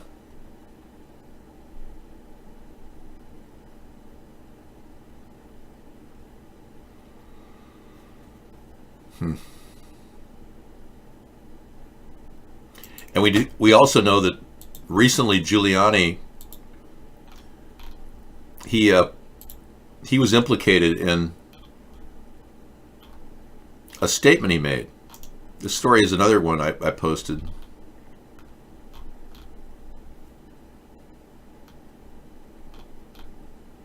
No, I guess that's not there. Okay. Yeah. The Giuliani story is not there, but Giuliani admitted that he asked Donald Trump when Giuliani got back from going to Ukraine. Donald Trump asked him, did you get anything? Meaning the favor. So Donald Trump is on record saying, according to witnesses, oh, no, nothing, no quid pro quo, but I have to ask a favor. That's quid pro quo. And then he's on record, according to Giuliani, saying, did you get anything? That's according to Giuliani. There it is. Thank you. You got it right on your fingertips. Thanks for that, Max. Yeah, what did you get? There you go. The president and his lawyer are essentially continuing the behavior that got them in trouble in the first place. Rudy Giuliani was barely back stateside from Kiev when he says he got a call from Donald Trump. What did you get? The president asked Giuliani, told the Wall Street Journal on Friday. What did you get? More than you can imagine, the lawyer said, he replied. Giuliani has continued his Ukraine misadventures despite the fact that his efforts to drum up investigations into Joe Biden have led to the almost certain impeachment of his client. Isn't necessarily a revelation. He made no secret of his ongoing work in Kiev in defiance of common sense and the warnings of friends. What's striking is Trump's apparent involvement in his lawyer's schemes. Even through allies like William Barr and others have reportedly warned him that Giuliani poses a liability. And William Barr does seem to be working privately for Donald Trump, which is not the role of an attorney general. It seems that William Barr clearly is in violation of his duties as attorney general, and in acting like his attorney, Trump's attorney, he's clearly obstructing justice himself. Not wanting to investigate Michael Flynn and being on record would automatically recuse him from this case. Jeff Sessions was smart to recuse himself from the Russian thing, but it's pretty obvious Barr is working for Russia as well. You know, I don't know how many billions Trump has invested in Russia, but I do know that when he was asked, are you doing any business with Russia? Trump said, no, I'm not doing any business with Russia. Well, according to Michael Cohen, his fixer for 2 years, Trump was doing business at the time he was asked, are you doing any business with Russia? And he was offering Vladimir Putin a $50 million penthouse suite in the upcoming Moscow Trump Tower, which was never built. Yeah, so Trump clearly has a big investment over there and willing to give away a $50 million Trump penthouse suite to Vladimir Putin as a sweetener. That's pretty sad. So we have to assume that Trump has a $1 billion debt that we know of to Deutsche Bank. We know that that's a definite debt note he has, and it was backed by a Russian oligarch. We know that as well. He has a cumulative combined total, shared total of $2.4 billion in debt, and that is monthly is $30 million a month he has to come up with for interest. So the interest on his debt is $30 million a month. So Trump isn't sitting on $3 billion in net assets. It's all, none of that's liquid.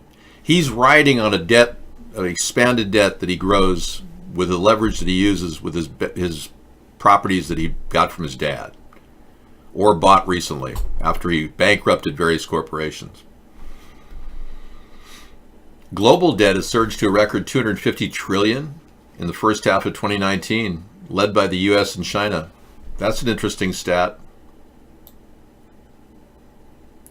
Yeah, and we got the story about the White House limiting numbers of calls to the president. Yeah, I'll talk about that again tonight as well. All right, let's do the global debt thing. Yeah, thanks for spending Christmas with me, folks. It's always enjoyable to talk about politics. That's why I do it. Somebody said, why did you start a show? You know, what was your big motivation? It's because Sarah really doesn't talk about politics, in case you didn't know. She's a person that does not get into the whole argumentation thing.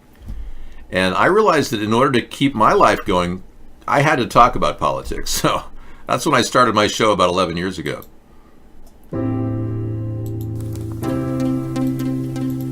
This is America's Third Party, and I'm David Sponheim, and we're going to chat about the truth.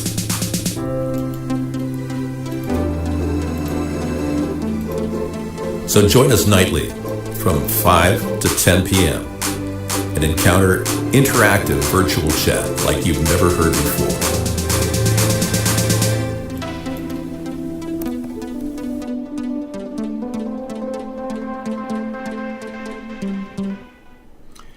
Hey, so this is taking a massive load. This is just one of the many stacks of garbage piling up on the shores around the world. This is not being dealt with. Trump has never put a plan together to deal with garbage. Garbage going out, garbage going in. Either way, Trump has no plan at all, and we're heading toward another election, folks. We really need to deal with this, because ever since China has had the trade war with us, or Donald Trump started it, really, we've been basically having a lot of stuff returned at our border, or any boats that are carrying plastic waste or dumping them overboard. This is really bad. Okay, a tweet by Trump. Let's take a look. What did he say? I'm going to take a look at the tweet. Frito on CNN is dying. Don't know why Fox News wants to be more like them. They all die together as their outlets take their place. Only pro-Trump Fox shows do well. Rest are nothing. How's Shep doing? Now, he's referring to Shepard Smith. Donald Trump is referring to Shepard Smith, who not only had to walk out under armed guard from the Fox News studios that he spent 30 years at, but he actually had to sign an agreement with Fox that he wouldn't come up with another show. Yeah.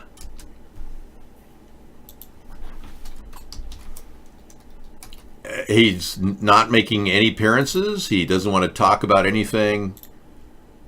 Let's see what New York Times just came up with, 11/21. Former Fox News anchor put $500,000 behind free press. Wow. Interesting. So Shepard Smith is actually donating some of his money to the free press. Well, good for him, man. But it's interesting to note he can't really sign on with another news agency without violating his agreement, which is strange. You know, it's like, did he just want to retire? He got into that conversation with Judge Napolitano about how Trump is committing impeachable offenses. And Judge Napolitano emphatically explained that Trump has committed impeachable offenses when he asked for the favor. And Napolitano is an old friend of Trump's, but he's turned on him because Trump thinks that Napolitano wanted the Supreme Court position Brett Kavanaugh got, and he was upset. So that's why he thinks it's a witch hunt, he's out to get me, that kind of thing. But Shepard Smith got into a conversation with Judge Napolitano, and that was pretty much, their position was so strong that the Fox News agency said, no, we don't want you not supporting Donald Trump. So remember when Fox was fair and balanced when Shepard Smith started the show? Being the only openly homosexual commentator out there in Fox News, you'd think they would have wanted him to stay on. But no, they got rid of him. Say no plastic today. Yeah, exactly. So a lot of us can cut back on our plastic waste by reusing bags. That's what we try to do. That's one way to do it. We can also price plastic waste up to limit the big garbage bags that are sitting out there. But yeah, we've got a big problem, and it's not getting any better. It's getting worse. So Tekwala, welcome. Good evening. A historic victory in sports yesterday. Newton wins state title Sandy Hook anniversary. Wow. Da-da-da. The Newton Town winning team is now on the Sandy Hook anniversary. The winner. Yeah, yippee. Unfortunately, all the photographs of this have been redacted, so you won't be able to see them, nor will you see any blood evidence during this entire football match. Here they are. Has time, steps into a throw towards the end zone. He's got a man. Complete. Oh my God! Oh my! Riley Ward with the touchdown. Riley Ward with a 36-yard reception. Come on, one last chance. This, wow, We might be headed there. Here we go. Last chance. Street takes a snap, has time, steps into a throw towards the end zone. He's got a man. Complete. Oh my God! I don't know. Did he really catch it? I couldn't see it. We need to have official reports sent to us from the state of Connecticut, Justice Department to verify that win. It sounded scripted, didn't it? Oh my God, she's got the power. I know. Very scripted. Didn't sound impromptu. They knew that the fog would cover the almost reception, and they called it a reception. We would never have open violence against create a civil war. No, we're not in any way in favor of that. You guys have the option of going door to door and telling people about America's third party. That would be violent in and of itself. Knocking on somebody's door is sometimes an act of violence. I don't recommend that. You could canvass our party, put americasthirdparty.com stickers on every single, or not stickers, but leaflets on every single window. But the bottom line is, America is not ready for a civil war. Okay, old Haas? We're way too fluoridated. Yes, I have unbanned Juan Gabriel, but Juan just continues to be in purgatory, Pitoro. I'm so sorry. Ask Pope Francis if he can help you with that. Yeah. If you can, I know Pope Francis would help you with the... Can't you buy your way out of purgatory, or does Catholics still sell their a ticket out of purgatory? Don't they offer like a round-robin Powerball out of purgatory ticket if you make enough donations to the basket? Yeah, ask Pope Paul or Pope Francis what we should do. Pope Paul's no longer around. How about a little cowbell? Yeah, why not? To kind of round the evening off and make that festive experience fulfilling. I know. Who wouldn't want a little cowbell when we need it? The time of need. Moo! Ladies and gentlemen, we bring you cowbell.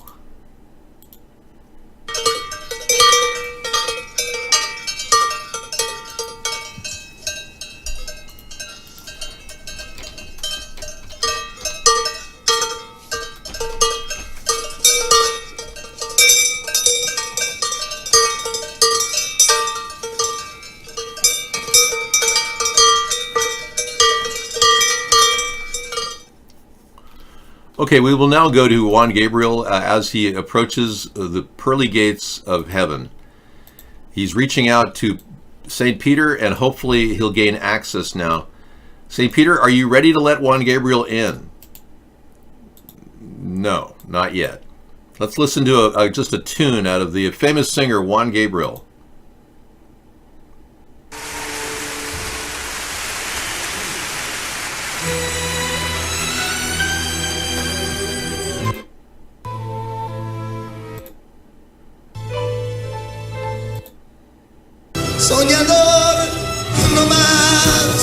That's all we can play to meet and comply with all the Digital Copyright Millennial Act requirements.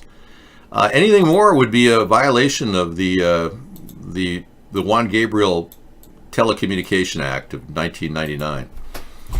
So this is the guy you want to pull back from purgatory and send into heaven? You do realize homosexuality is condemned by the Lord. Is that correct, Pittoro? Brilliant, absolutely brilliant. Beautiful voice. No question about it. But the issue of gayness, why is it you want to talk to Juan? He's very busy right now trying to do 50 Hail Marys just to get access to the pearly gates. So who wrote the Bible? The apostles wrote the Bible. What is this, Bible Study 101? This is a political show, Hans. We're only talking about this guy because this person believes that Juan is alive in heaven. And we clearly know he's in purgatory. So, yeah. That's the reason why you haven't had contact. Well, wait a second. We have a moment. Did you hear that knocking in the background? That could have been Juan going, help me, let me get out of my coffin. I am the only person who could talk to Juan. It's the subtlety of his voice that I'm still dialing in on. That's enough. Thank you so much for mentioning Juan and dominating the show with Juan Gabriel. We're having a chat over at Vaughn, guest 6600.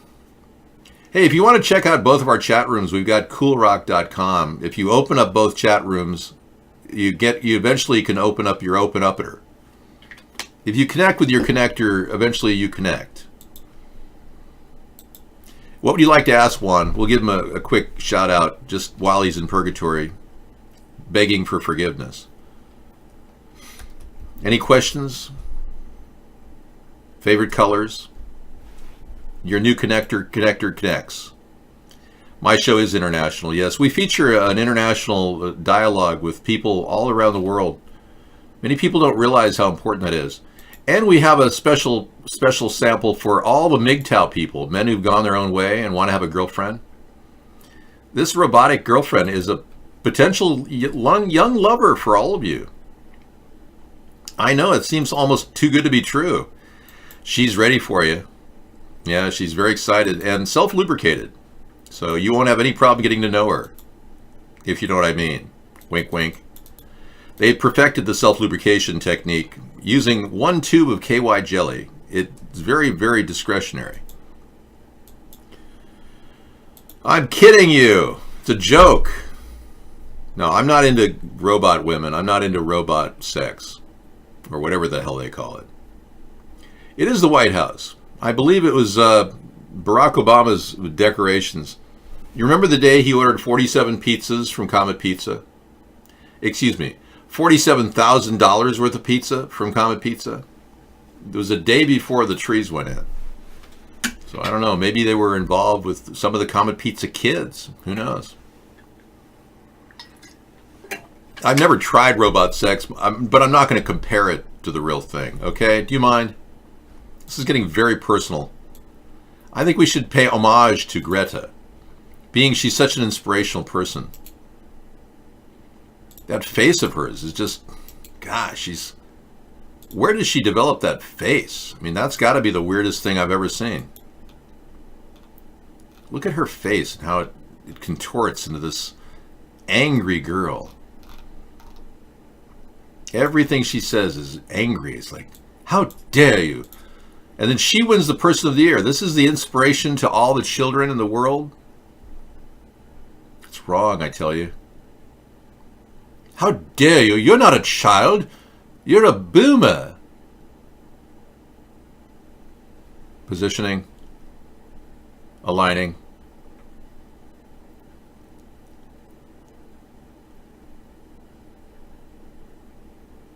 How dare you? How dare you talk about me, David? How dare you? You're not a very nice person. You're kind of like me. Mean and rotten. But I have a friend. George Soros sent his 22-year-old assistant to be my friend. I spend most of my time with her. She's so nice to me, beating I've got an anger management problem. I still spend time with her. Oh, sorry. How dare you? How dare you look at me while I'm looking at you? How dare you? So you see, it's not just her, it's me too. Clearly I'm the male version of her. Yeah. Like Greta, I was born in a time when they were polluting the world. I am not a robot. I am human. You can tell from my voice smoothing technology. It sounds normal, like you. Well, you're mad, not angry. I'm not mad, Hans. The thing is, I'm a nice guy. I developed this attitude after years of being a cynical child. I know it seems kind of odd, but I was extremely cynical as a child. Mr. Anderson. I believed at the time that I read Rachel Carson's book, Silent Spring, which talked about the dangers of DDT and pesticides. And I was a very precocious young child, much like Greta in some ways, although my test scores were through the roof, whereas her IQ was never really tested. I can tell you that I felt that there was a wrong being committed in this world, and the wrong was the pesticide and herbicide industry. So by the time I grew up and went to college and left college and went into business, I did not have a career in film or theater, no. But when I finally decided to open up a business, I started a company promoting organic food. One of the many things I did. And I promoted organic food in the LA, San Diego, Santa Barbara area for about 2 years. And one of my clients turned out to be Safeway. I never sold them any food, but I had a meeting with them, and I was the first to promote organic food to them. And I'll never forget the response from the general manager of Safeway stores. Yeah, Safeway's a good store. Never forget his response. He was like overly zealous. It was like, wow, this is incredible. I can't wait to start selling organic food. And I thought to myself, well, which of my products would you like to sell?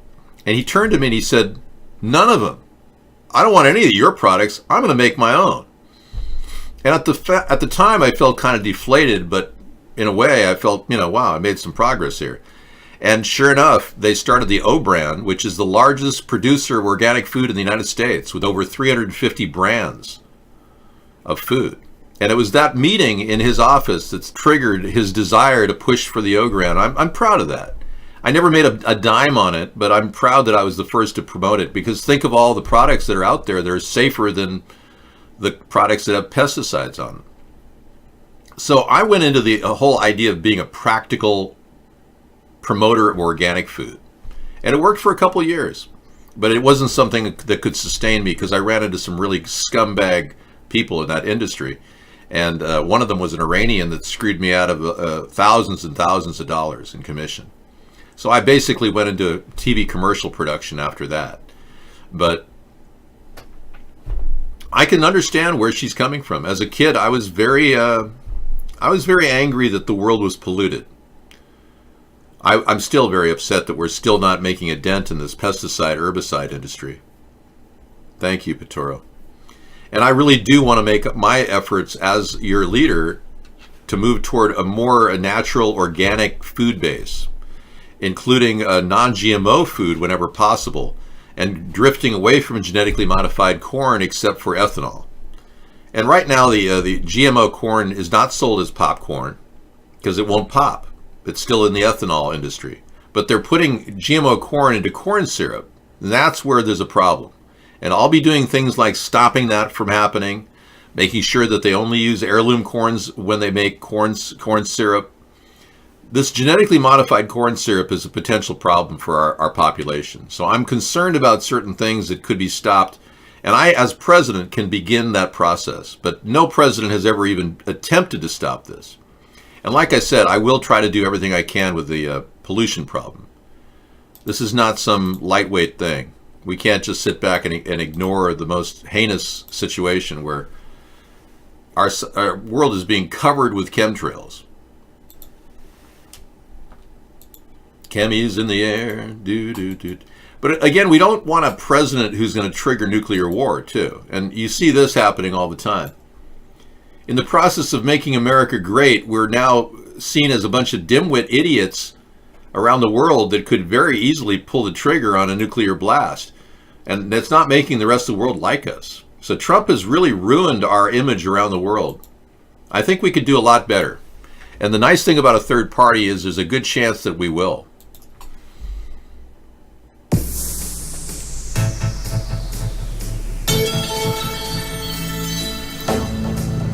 I never knew how sweet the taste of love can be until you let me take the fruit of the forbidden tree. You swept me off my feet, my heart stopped to beat, 'cause you made me melt away. We're up to the next phase of the show. I kind of changed backgrounds because it's time to talk about what kind of technology is heading our way that we might not live through. Take a look at this. Yeah, that is an actual Tesla coil, massive building out in the middle of Texas. You have heirloom corn in corn syrup, priority number 1. No, we don't need to turn in our weapons. We're all good. What do you think about the mass immigration to a country? Well, I think, greetings. I think we could do better. We don't need to have an open border. We need to deal with that. Trump should have dealt with that. He hasn't yet. But oh well.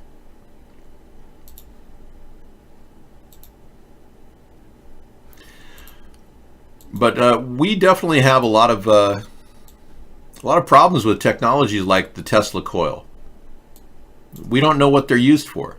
So I'd like to get to the bottom of that. Let's find the real Renee Zellweger. Yeah. You know all it would take to find the real Renee Zellweger, Lego, is to open up an investigation and simply measure the height of the current Renee Zellweger. Yeah, I'd like to measure the height of various people that profess to be certain people that don't even look like themselves. And I know if we measured the height of this Renee Zellweger that we currently have, the new one, I don't think she's 5'4". I think she's 5'9". It's fairly a safe assumption to conclude that she's 5'9". I'm sorry to say, but yeah. Deception very, very likely is going on right now. We can't ignore the possibility that deception like that is happening. It's possible that this woman could have been faking her death, or perhaps maybe she's gone. Here's my theory, that Renee Zellweger actually encountered some coke dealers in Hollywood, because one of her last photographs was her seen doing a little coke, or having been high on coke. She looked a little high. That's back in the day. It's just she appeared really high. I'd gladly show you pictures, but I don't want to bore you with more than just the detail of looking at her face. Let's take a look at Renee Zellweger for a quick look. Here she is. Oh, Renee.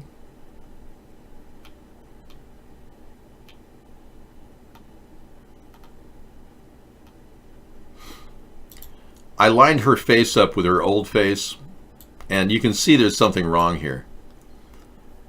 The eye is in a wrong position. The lips are in a... Why would she have her nose lowered? Very few people would have an elongation of their nose. And it's not something somebody would do, you know? So it doesn't quite match there. It looks more and more like... I mean... I don't know. I mean, she looks like there's something wrong. This is all wrong. She should be in school. But I came up with a theory. And the theory is that I'm actually Renee Zellweger. Hi. It's me. I'm working on my new movie. No, seriously. She doesn't even look like her former self. And you say, well, that's plastic surgery. No, you don't normally lower your eye. You know how hard it is to lower your eye orbital? It removes your optic nerve. You have to break bones in your upper orbital. I mean, why would she do that? Tesla coil is not practical. Good point.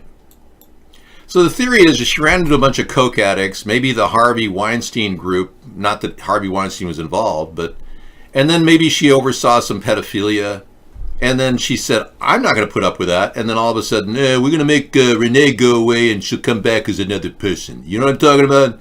There's got to be somebody out there with facial recognition that would match her look, you know what I'm talking about? And who knows, they probably found some Eastern European woman that could kind of pass for her in a dark alley with 3 cardboard bags over her head. Okay, White House limits number of officials allowed to listen to Trump calls with foreign leaders. Report. Yeah. So Trump doesn't want anyone to hear his calls. Oh, no one can hear my phone calls. I want to have private phone calls at all times. No one can hear it. See this candid picture of Donald Trump at a rally? Look at that. There he is.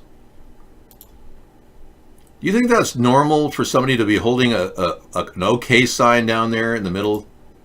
It looks like some sort of a white supremacist sign. See that? See that thing right there with the OK? That's white supremacy. That's an OK sign is the white supremacy signal. It looks like he's jerking him or something.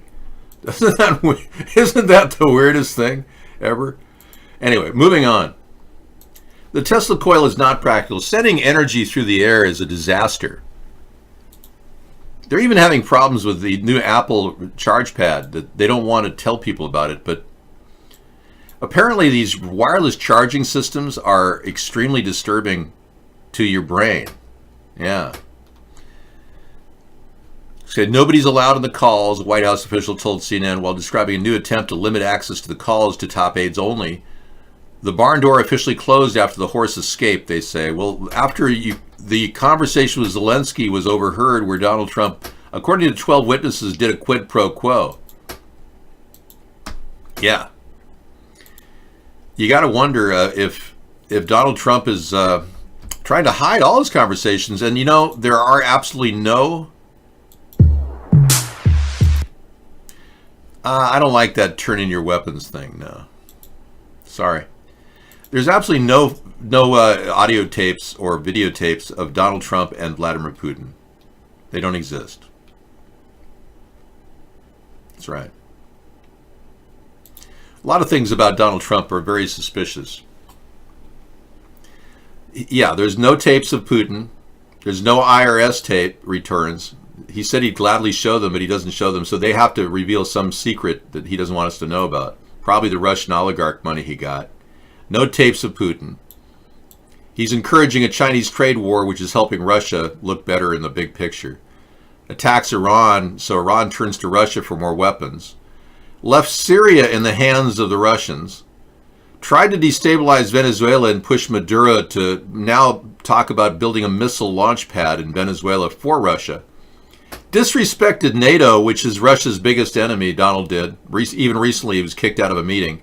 And then no Russian sanctions for, almost 2 years, while he's cutting back aid to Russia's #1 problem, Ukraine. I mean, it's clearly obvious Donald Trump has been doing everything he could for Putin over the past few years. Yeah. It's pretty bad.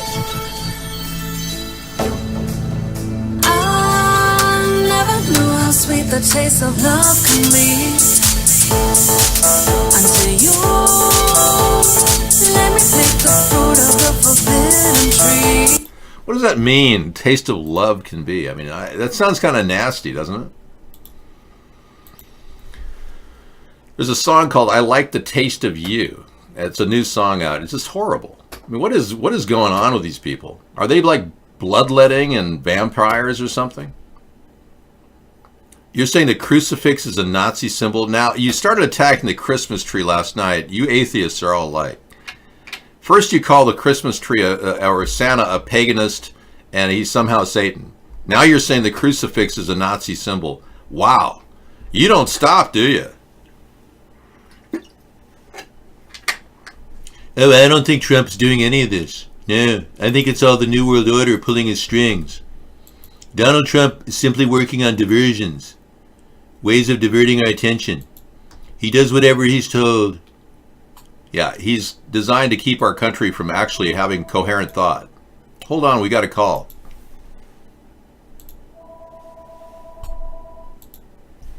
Oh, man. I got to get up.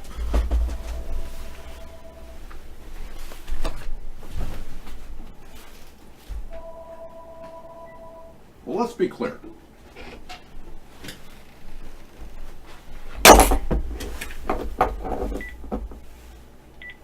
Yeah, go ahead. What's your question? Go ahead. Yeah, I'm curious. What do you want to talk about?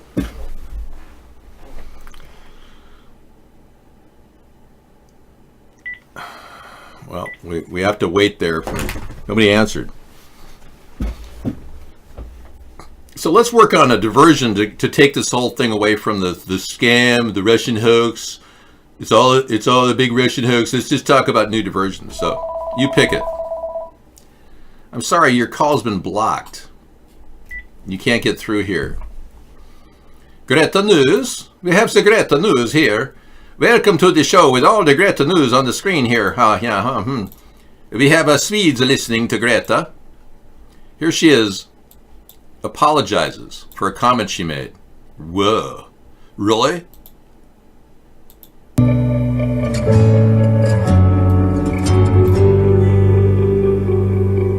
Teenage climate activist has apologized for saying that politicians should put against the wall after critics took it to mean that.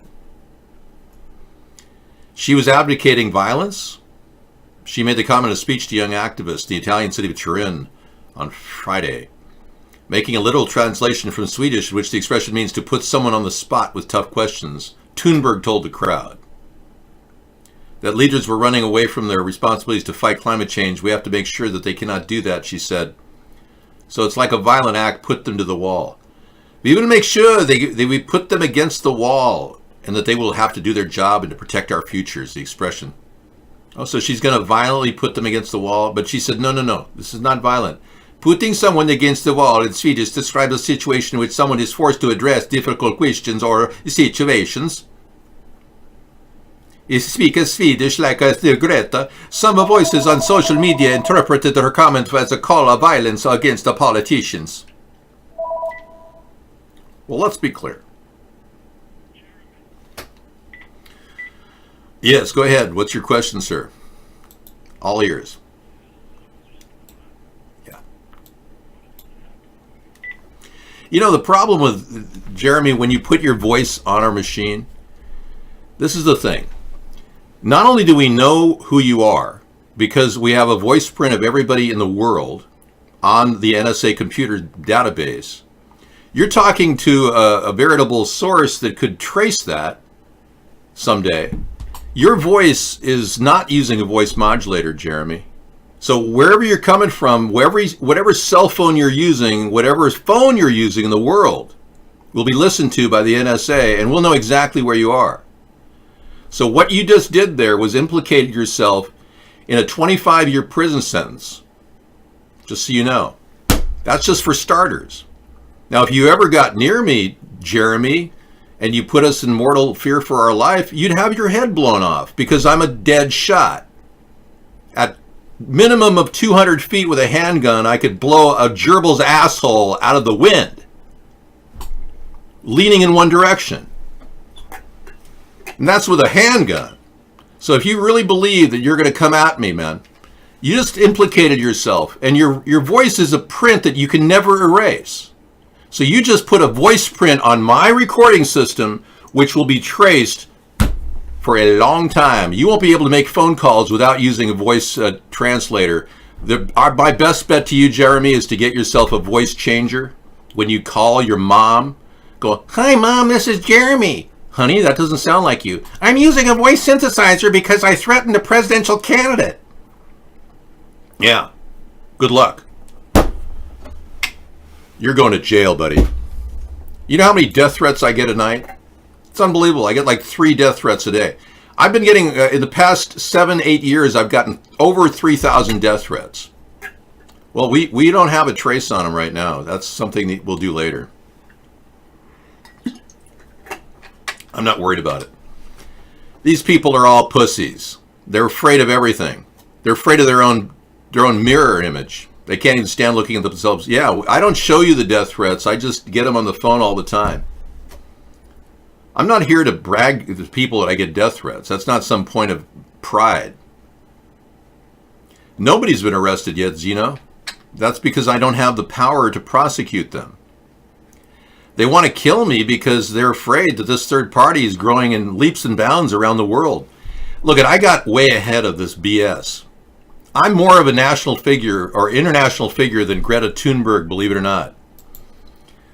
You could ask anybody in Asia if they know who I am, and I'm sure they would say, yeah, I know who this third party David Sponheim guy is.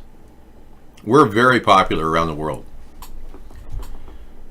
No, it doesn't matter. Their voice print can't spoof. Okay, you can spoof a call, you can fake your phone number, but you can't fake your voice print. It's permanent. I have a voice snippet from my recording system of his voice. That's all I need. I'll take it over to the NSA and we'll find him in about 2 days when I become president. I know, people in Japan love our show. I'm one of the most approachable people in the world online. But in reality, I'm not approachable at all. I live in a complex, a compound, if you will, that's completely high security at all levels. I've spared no expense to ensure the safety of myself and my home and Sarah. We have done everything possible to make sure we have video surveillance of our entire area in multiple ways. I've got a way of checking every single license plate. I've got hidden cameras everywhere of every single license plate in the area, and that includes nighttime. Anybody who gets near my house, we have license plate numbers. And it's sent to a redundant server overseas. And we also have a hard copy of it on a backup system that runs on backup battery systems here hardwired at the home. So there's no way anybody can get rid of that image. Once they get near my house, they're on camera. That's just for starters. We have enough to prosecute all of these people. You know, I do agree with reducing Trump's troops in Afghanistan, but what Trump is doing is leaving no solutions in place, Army King. I have a weapons-free safe zone idea that Trump stole during the election of 2016 and called it safe zones. And now he even uses that term for what he called what he did for the Kurds, which was not a weapons-free safe zone. I actually had a plan in place to give the leaders of Afghanistan a safety area, a safe haven, that they would have a guarded area to provide for their people in the event there is an outbreak of violence with the Taliban. But what Trump is doing is making a deal with the yes, a backup server.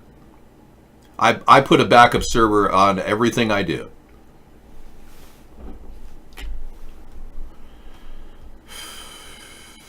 Kiefer Boy says, David, I was visiting Australia last month and the hotel was restreaming your cast in their lounge. People there love you. And then your message was censored. Look at that. Whatever you said right after you said that people love me is gone. Look at that. Mark censored that message, Kiefer Boy. Look at that. See that? We don't even know what you said after that. You'll have to say it in code or something. You were a Glenn's Room mod for a while? That's nice. Trump is making deals with communist China that should be more attached to human rights. Since Donald Trump has actually started a trade war with China, it's destabilized both of our countries' trade agreements. He should take advantage of it now and actually stipulate that Trump should actually say that China should not actually impose any government operations in Hong Kong until 2047.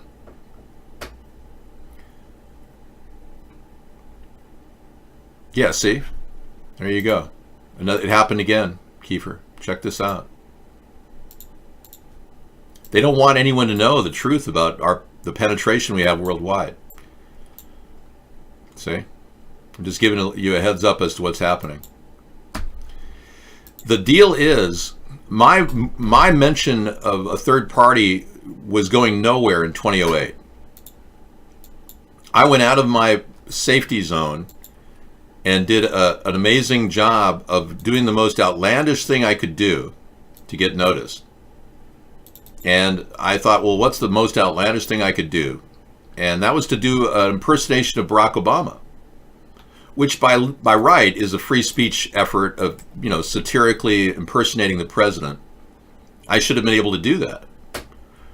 But no. In fact, 2 weeks before I did the impersonation of Barack Obama in 2009, I did this video.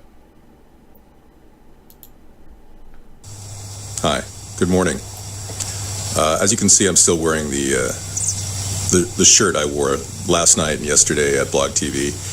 It's exhilarating to do Blog TV. We've been having an incredible time. This is in fact day 54. I thought yesterday was day 54, but we did a recount, and we determined that today is day 54 as we approach the election. Okay, so I did everything I could, and this was the point of absolute frustration when I realized that all my press releases were ignored by all the mainstream media everywhere I turn. I know, Scissor Fight, he's just writing that in, yeah. That's what you believe, I know that. So, I knew that I was getting completely censored. Thank you. And I realized that the biggest problem I was going to face was getting my word out here in my own country, which claims to be free and democratic. So I decided to do the blackface impersonation video. And it was a raving success, so much so that I actually pulled it off of YouTube because I got so much negative from it. But I pulled it off YouTube for a while, and I talked about it. And I told people, you know, what I'd done, and they said, Dave, you ought to put that back on there. So in 2010, I put that on there. Oh, I have eyebrows, see? Back then, I was swimming more. My eyebrows were coming off of my face. When you swim a lot, you lose your eyebrows. Just one of those facts of life.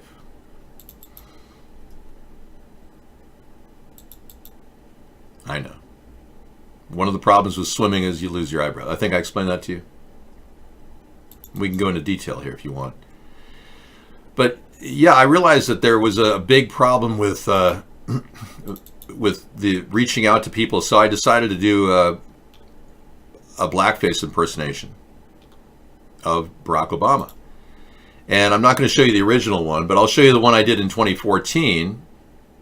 Anyway, 2010 I put it out there. It was copied, and somebody copied it and repeated it across the globe and put a Blu-ray disc together, and it was playing in discotheques around the world. I didn't make a penny on that.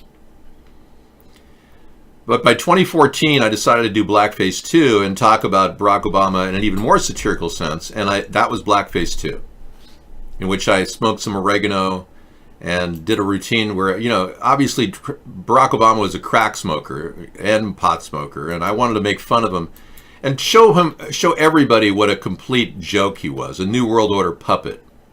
And I think I was effective in doing it, but the process of doing that got me world attention. And it hasn't left. People are still interested in seeing this party take off. And they're talking about me on a daily basis.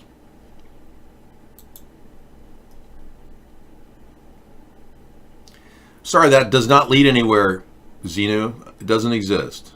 Sorry. Yeah, let's talk about some of the ideas we have, okay?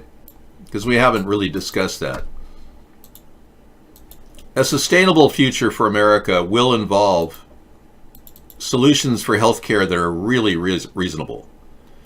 So we've got a mobile medical unit solution that would be deployed in our country in over 200 areas. 200 units will be made within a year, and we'll have these things put out providing low-cost health service. Now, you'll be able to get treated with Medicaid coverage, which will be a lot more cost-effective than the clinics charge now, because they charge $150 for an encounter. We'll be charging $30.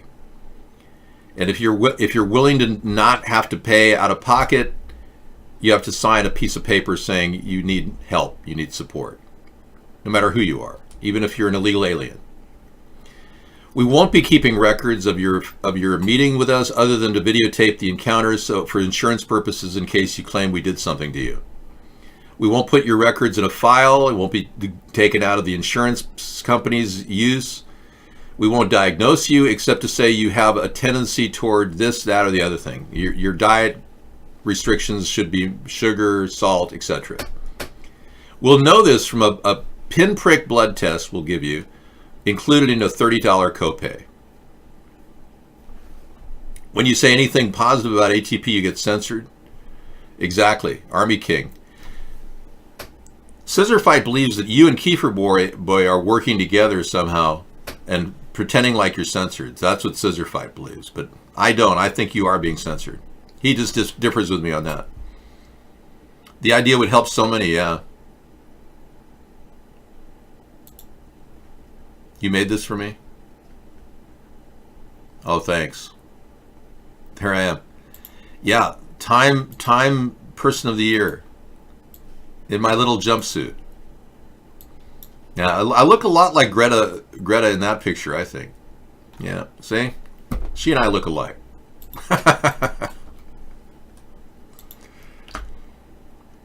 Yeah, Kiefer Boy and you don't know why you're being censored, and Scissor Fight thinks you're just pretending to be censored. I think you really are being censored. Yeah, I know. Scissor Fight and I differ on that subject, but that's okay. I still respect his judgment on some things, and he respects mine on other things.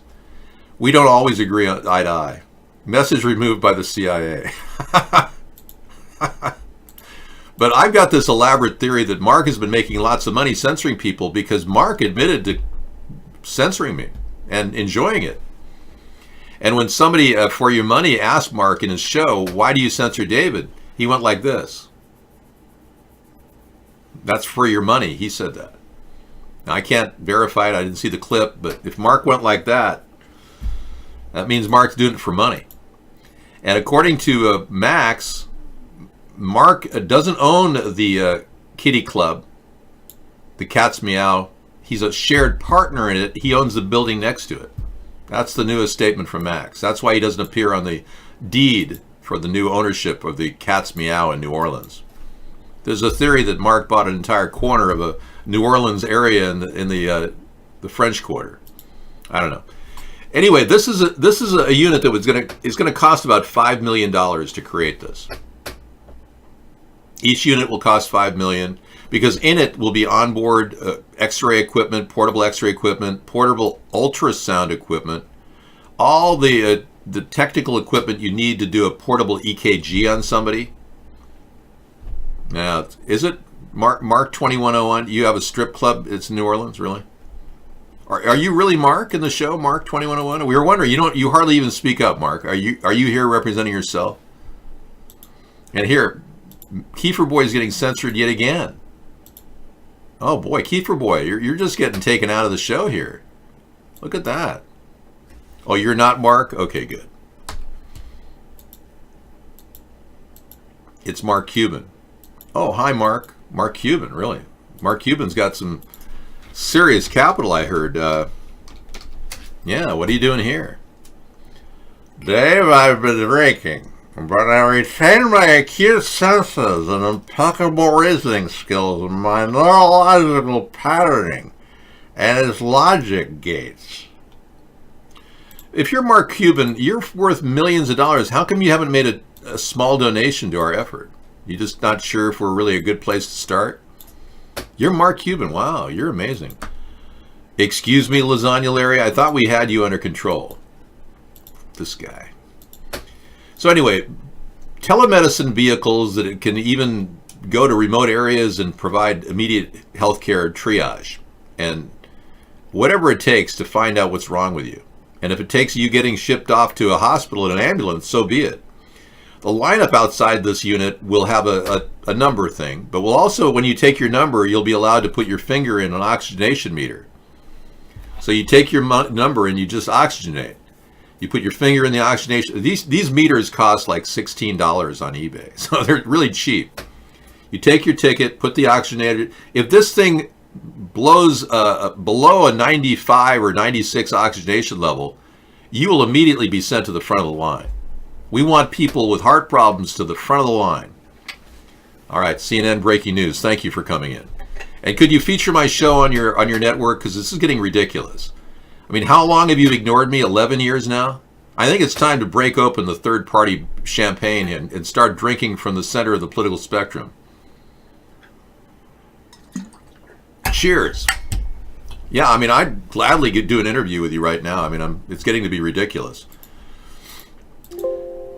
Okay, so let's take a look at other ideas we have for the country. Everyone talks about a maglev railway that would cost, $25 billion. We've got a maglev wind farm in mind.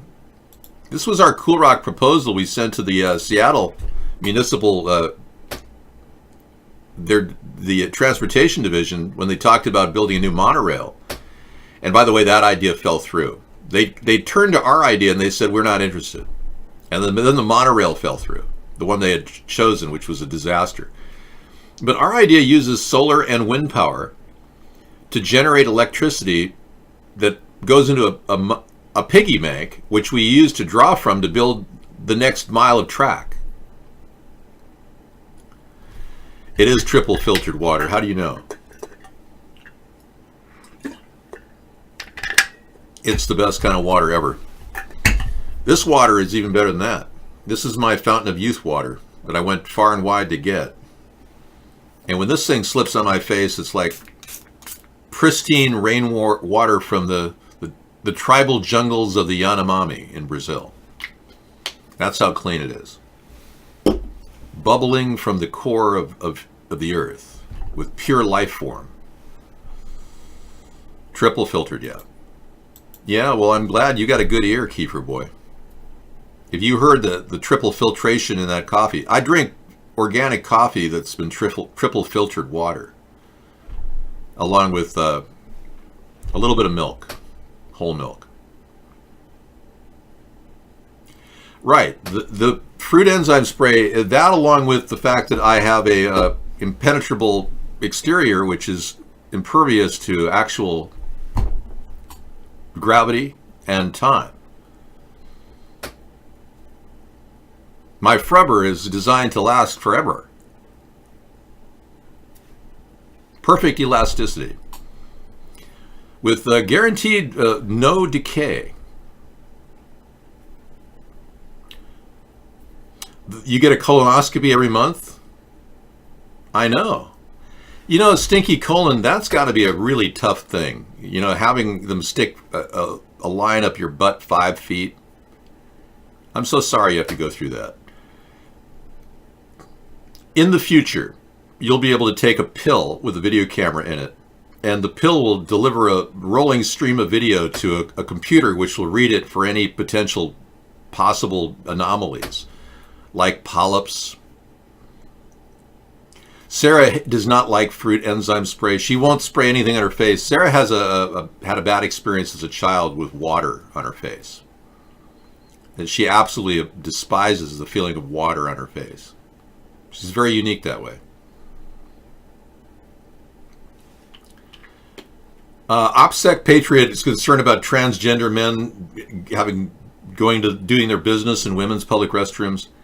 I, as you know, am in favor of a unisexual restroom concept with a single toilet and a single sink. I don't like the group bathrooms that they have. Uh-oh. Okay, I will do that. I'll play it later.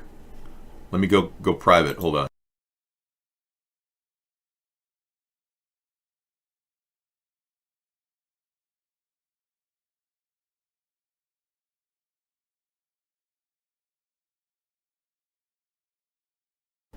Very good. I'll play that later tonight. Thanks for that, Scissorfied. Yeah, good link coming up. Definitely we'll talk about that later in the evening. Well, getting a colonoscopy together can be a very bonding experience, I'm sure. But I've never had that with my neighbor. Well, not really. Sarah just had a bad experience in a swimming pool one time. So, I hear you, man. Yeah, YouTube's really been pushing the ban hammer on a lot of people, and it's been tough getting the news out. They want us define what the talking points are, and anybody who questions the mainstream narrative on these false flags is automatically looked at as some sort of a hate speech person. It's not hate speech to question the authenticity of an event. We don't have to believe our public officials if they say, oh, this event happened and there were actors and victims and this is a very terrible thing. It doesn't look real to me. I need to see the actual authentic blood and autopsy photos. I'm old-fashioned that way. I grew up in the 60s when we had photographs of the Vietnam War and we all went, oh my God, we got to stop this. Whereas now we get the sanitized, cultivated media that's just designed to make us feel good. Oh, it's okay to be at war in Iraq and Afghanistan. Everything's good, yeah. Meanwhile, 6,000 men died over there. And we're still forgetting what we're doing there. We need to see that violence in order to understand as a populace that this is wrong. We never would have even quit the Vietnam War if the American people weren't seeing the atrocities happen right in front of our TV screen. And back then they didn't have any nonlinear editing capability, so everything flew out in the analog world in live, free form. Very little censorship went on. And you know that the American people, along with John Lennon and Yoko Ono, stopped the Vietnam War. We know that for a fact. Lennon was critical insofar as he raised the bar of awareness for the dangers that we were involved in. I mean, just making peaceful gestures and doing a love-in really brought forth the importance of what we needed to do, which was get out of Vietnam. And I can assure you, Lennon was instrumental in that. And that's probably why he was killed. You know, here he's talking candidly on a show on TV about how it was safe to walk around the streets in New York. You see, having gone through the Beatlemania thing, nowadays it's nothing like that. I mean, I can walk down the street and somebody will say, oh, hi, John, and they usually say, how's your immigration, you know, if it's in New York, right? And they don't hassle me. I might sign one autograph, two autographs. But then some guy named Mark David Chapman, John, walks right up to you and blows 5 rounds into your back and ends up killing you. Tragic loss of life. And this man was such an amazing character, and what a beautiful voice, and what a great character. I mean, he really did raise the bar of awareness for Americans about the Vietnam War and the anti-war movement that followed. So it's the reason we need the truth about these false flags is because we ourselves have to believe it's really happening. We don't believe it's really happening. A lot of people just don't believe it. So building a maglev in piecemeal, one piece at a time, is the way to do it. Not putting together a $25 billion project and expecting it to, you know, pay for itself. Even the Shanghai maglev system is still not earning a profit for China. Big problem.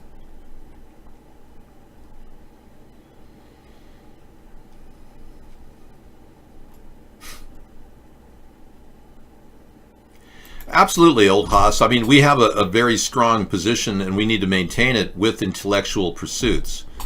We have to cultivate a nation that doesn't just lean on other countries, though, to produce things. We should be moving toward modern production with automation. People should be working less and receiving the results of having a government that provides the basic income solution. Wow, okay, thank you. You got Antifa training? Are you here to promote the Antifa training operation that's going on in the world? Are you George Soros? You can tell me. Are you doing your own posts in our show now? Here's Antifa training. Okay, not only is Greta Thunberg an Antifa wearing kid, but she likes to shoot. Yeah, look at that. Greta Thunberg shooting a gun. Greta Thunberg shooting the gun there.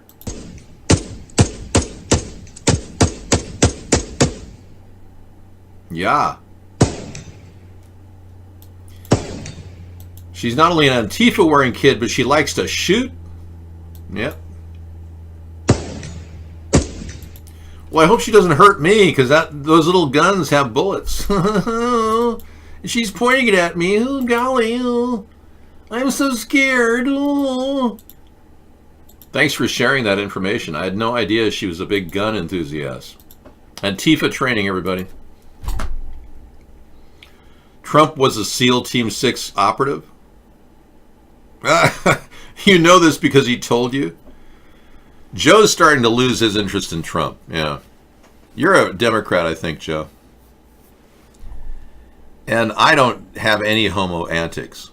That's a purgeable offense. Going to get a colonoscopy with your friend is quite popular. Okay. Well, I didn't know. I didn't know they were doing group colonoscopy deals at your local outpatient clinic. Good luck. It'd be so much better to take a pill and put a video camera down your colon. Organ harvesting the homeless and seizing their assets. Folks, we got a big heads up coming. Coming up in our evening show. Wow. A Plain Truth is taking on a tough subject. The elite are harvesting the homeless organs. Wow. Who doesn't want to hear that story? Yeah. They do this in China. They have deathmobiles that go around, and anybody who's got a debt to the state, or maybe their social credit score dropped below a certain number, they actually get harvested, their organs. Yeah, the organs are harvested from the bodies of the homeless people, the debtors. Not really. If a person's willing to take a camera orally, they've already got this thing. It's on the market. It's very expensive. Yeah, free group colonoscopies at your local, coffee colonics clubs in your area. Seattle police were recorded running into pedestrians with their bikes and arresting the victims for assault. Okay, you're about to see something very disturbing. Police looking for trouble. Yeah, Howie, we're not contesting your homosexuality. We know you're not gay. You know, at this point, I think every bathroom in America should be inspected for toilet cameras. Homeless people are not composted, they're cremated. Get your act straight there, buddy. Yes, we will make sure that every single camera in America will be checked and rechecked, and any toilet cams out there will be seized, and we'll try to determine why somebody's been watching you poop. All right? Thank you. Feds are breaking up an illegal streaming network that dwarfs Netflix and Hulu libraries. Whoa. So the feds are after the pedophiles, you know, and they've got all these secret programs they're using to download videos. Apparently they broke up an illegal streaming network that dwarfs Netflix and Hulu. Two of the minds behind the nation's largest pirate streaming services, iStreamItAll and Jetflix, have pled guilty to criminal copyright infringement charges. Oh, so they've been doing not just porno, they've been taking real movies and putting them out there without paying any royalties. That was not a porno thing or a pedo thing. A federal grand jury indicted the two men, Daryl Polo and Luis Villarino, after feds busted their purported headquarters in Las Vegas, Nevada. Sounds like two guys in Vegas. Yeah, I'm Daryl, and this is Luis Villarino. We're here to run an operation here. Yeah, they compost people but not homeless people in Washington. No. There is a composting plan in Seattle for human carcasses.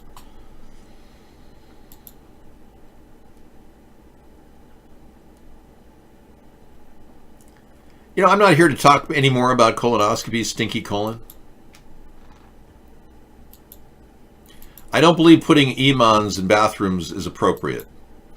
I was in a bathroom this summer in New Jersey where an imam was standing there with his two assistants holding his paper and his toilet bowl roll. And he was watching. It was the weirdest thing I've ever seen. I walked into a New Jersey bathroom on the New Jersey 95 Turnpike. And I couldn't believe this 78, 90, or 80-year-old guy standing there with two of his associates that were absolutely his slaves. And then right outside the bathroom door were his two 15-year-old obedient wives waiting for him to come out. I couldn't believe it. It was like, wait a second, you've got two wives and two assistants, you're an imam, walking around, traveling, and it's just the weirdest thing I've ever seen. I'm not a supporter of LGBTQ. I will not cater to a lesbian, gay, bi, transgender agenda. We will, however, avoid discrimination in the government workplace. That much I can confer. You know, I have seen people cook steaks on old toilet grills, sure. There's always some scumbag like you, Howie, out there who would do such a thing. It's not unusual to see scumbags cooking in a toilet.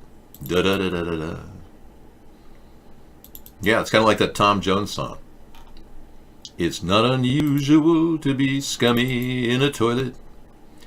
Well, toilets make really good receptacles for a variety of reasons. You know, they have a lot of purposes. Yes. They do, yeah. The toilet bowl technology is really quite advanced. They've got toilet cars now. This is for the guy who has everything and needs to take a dump on his way to work. It's not unusual to be offended by you. Da-da-da-da-da. Yeah, and if you want the ultimate campfire grill attachment, this is a really affordable way to go. Yeah. You can't lose with this type of fire pit. And it's indestructible. You can cook that thing at levels that you wouldn't believe. It won't break. Yeah, that ceramic has been heat tested up to 1200 degrees, so it's going to handle it. That'll withstand a directed energy weapon, I'll bet. Well, not quite. But the ice cooler is a nice touch for those of you who want to have a beer after a good grilled burger. Maybe you've got Asperger and you want to grill it on the stove. That's one way to do it. It amazes me how psychotic you are, Lori. You know, people who come in here who have these psychotic bends, it never ceases to amaze me how they even get out of their mental hospital. Lori, how did you get out of your mental? Oh, that's right. You got banned. You can't talk.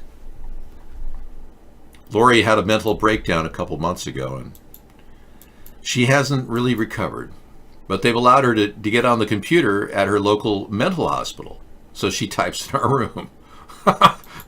Yeah. Yeah, so Rudy Giuliani and Donald Trump are trying to get away with a crime of the century. That's more than just a Supertramp song, which I'll play in about 7 minutes. No, actually, an hour and 7 minutes. We got another hour to go. Okay. You asked for it. I'll tell you, I got to respect. One of the best songs of the entire history of the 20th century was The Crime of the Century. Produced in 1978, I believe. And it's an incredible remastered version we're going to play you tonight. Now you sing. I love Supertramp. Hey, yeah, but these two guys are trying to get away with the ultimate crime of the century, and they're getting away with it. The Senate has already got Lindsey Graham and Mitch McConnell controlling the odds, and both these guys are getting money from a Russian oligarch. Check this out. Mitch McConnell is getting money from a Russian oligarch, the same oligarch who's giving money to Lindsey Graham. This guy right here. His name is Len Blavatnik, and he's one of Igor Deripaska's henchmen. Oleg Deripaska at the Rusal has this guy working for him, controlling our election. And Lindsey's on the take. He's gotten $3 million. Oh, yeah. Mitch is on the take. He's gotten about $3 million. And nobody in the mainstream media wants to talk about it. Why wouldn't the Democrats bring this up? Because the Democrats are getting money from Russian oligarchs too. You see the problem here? So there's no way the Democrats can put up a decent offense against the Trump cabinet because they themselves got their fingers in the cookie jar. Of course, I respond to my viewers over here. I do. And yes, Asperger on a toilet barbecue. Exactly. I mean, you got the humor. I appreciate you understanding the joke. Thank you. We could hire you to sit in the bleachers of the Catskills and laugh with some of the old women. Oy vey, did you hear this thing he says about Asperger's? That's just a funny thing. Ha ha ha ha. I'm not a stand-up comic, sir. I'm a sit-down humorist. Big difference. Anyway, if you have anything to say, you better make sure you say it anytime you want. I'll read your chat. It just takes me a while to get to it. I'm doing a round robin. I'm reading chat from page 145, mobile medical units. Good evening, damn boxes. How are you? You don't have to answer that. It's a rhetorical question. I'm sure you're fine unless you were screaming from torture or something. Yeah, so if you want any music, I've got a live keyboard at Cool Rock.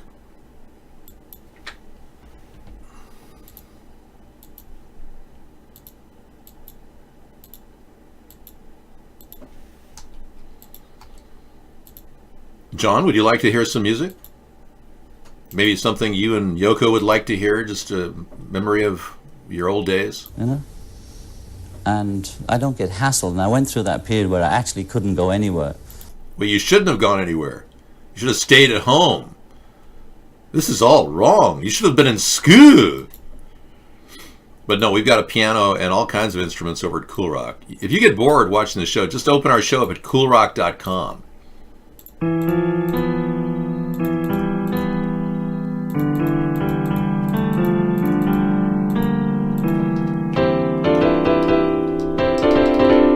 Epic sounds coming from our onboard live instruments.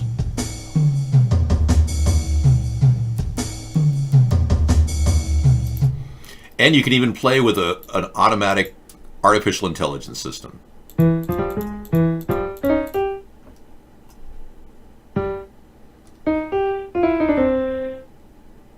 Wow, that was a good response. And we got a harp too, if you're interested in harp music, but it's not playing right now. We're running Flash. Once you click OK to Flash, it'll run. Up, up, and away in my beautiful balloon.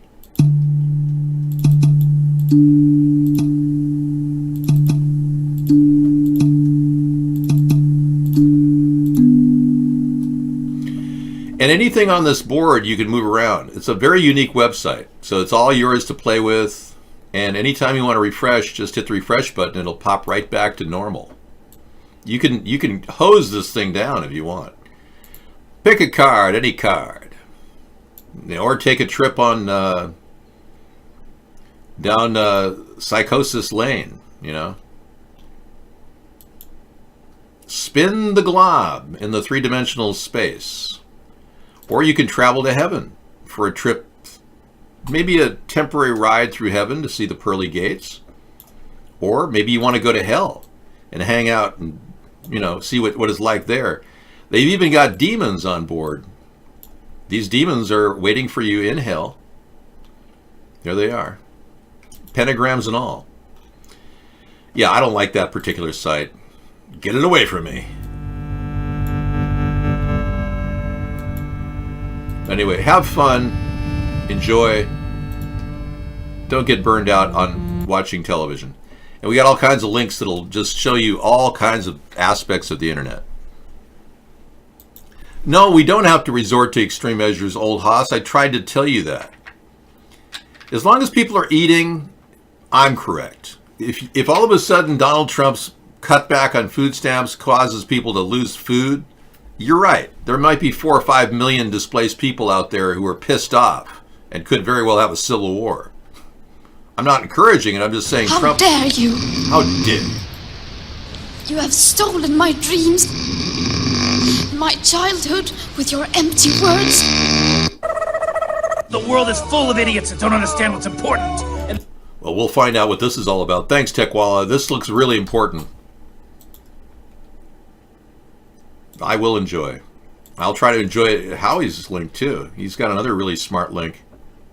Camera guy. I got it. Okay, check this out. For homeless people who are trying to live a sustainable life, don't try to do this with your own market basket in your local community.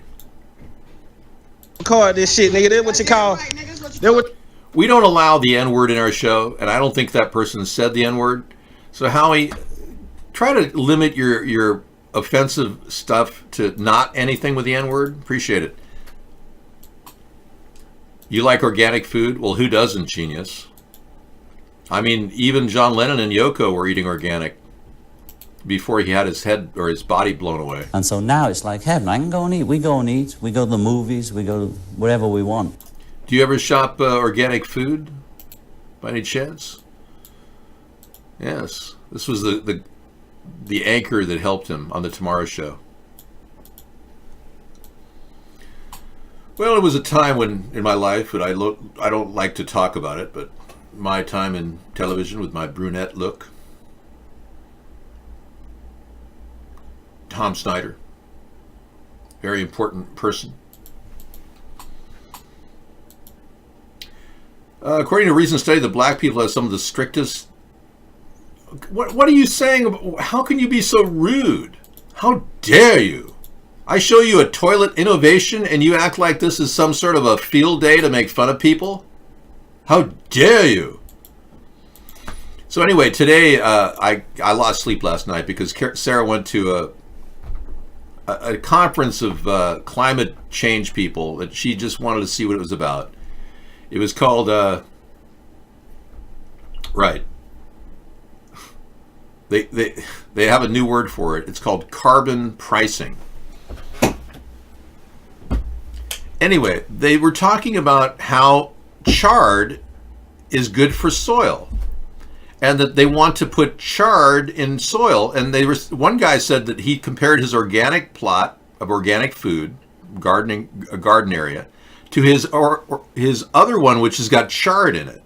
And he said he had a 30% greater yield from the crop with 10% chard. I'm talking about burnt carbon.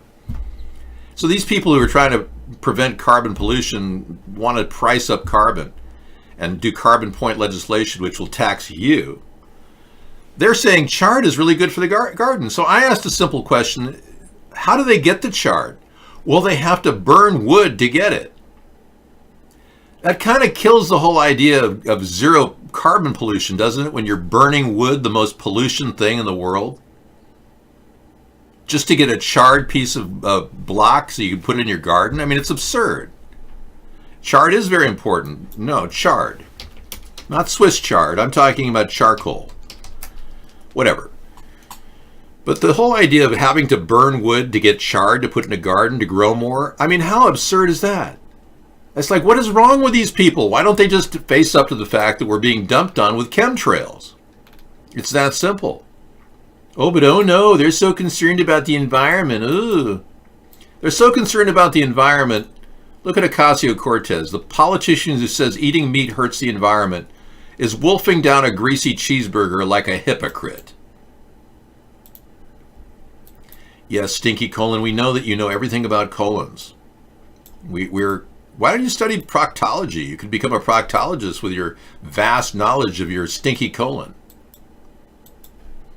Yeah, you'd be like a real hit at the Proctology Institute. I'm just telling you what's going on.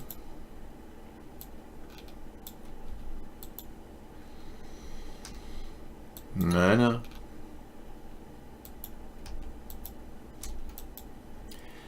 A lot of people are concerned that I appear to be not so human. I'm more human than this alien hybrid, I can tell you that. This thing is not human at all. You're a massage assistant for your lower back, which consists of a back spanking. Stinky Colon, is your trip to come in here and act like you're the most perverted guy in the room? Is that how you get dates or something? I mean, what's wrong with you? Kind of a gimmick you're using, don't you think? QAnon goes mainstream. Oh, no. Yeah, of course it goes mainstream. It's a construct of the CIA. Yeah, we'll theory feature is that. Gathering momentum here in America. It's called QAnon. It first appeared online about 2 years ago. Its name comes from an anonymous guy claiming to have Q-level security clearance within the Trump White House. It's total bullcrap. The whole thing is now being promoted in the mainstream, just like the Tea Party was. They're just trying to confuse the entire population. You know, this comes under the heading of diversion. If Trump can get people to believe that somehow he's fighting the deep state through this BS organization the CIA constructed called QAnon, I mean, I'm sure you'd believe that Anonymous is some anonymous group. They're not. They're a CIA front group. They're part of their PR division. Anonymous, QAnon, you see the connection? They're just coming up with this garbage. It's not coming out of the Republican alt-right. It's coming out of the CIA. They're feeding them BS stories about Donald Trump fighting a conspiracy against the deep state. It's garbage. It's garbage. Total garbage. And of course, Donald Trump continues to limit the conversations anyone can hear of his private calls. So when he calls his associate in Moscow, Mr. Putin, Donald Trump has to make his phone calls very private. Oh, Vladimir, I'm here. I don't want anyone to talk to you except me. No one's listening. I've made sure that the CIA couldn't hear me. Yes. Tell me more. I secretly adore you. You are my ideal man, Vladimir. Yes. I'm very attracted to you, yes. I like the way you do the judo thing. It's very attractive. Can you show me some judo next time we meet secretly? I would love to know your moves.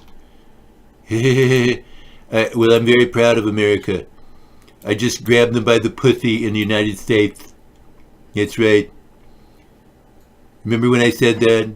Yes, I'm very proud of America. Would you like to talk some more, or should we talk again on this secret call? Oh yes, I will send the troops to Venezuela to start another diversion so that no one will impeach me. Okay. Whatever you say. Will it be in harm? Oh no, I don't want to stop you. Do whatever you want with our troops. I'll gladly do whatever you're telling. Yes, I'll send the troops to Venezuela, and then you can.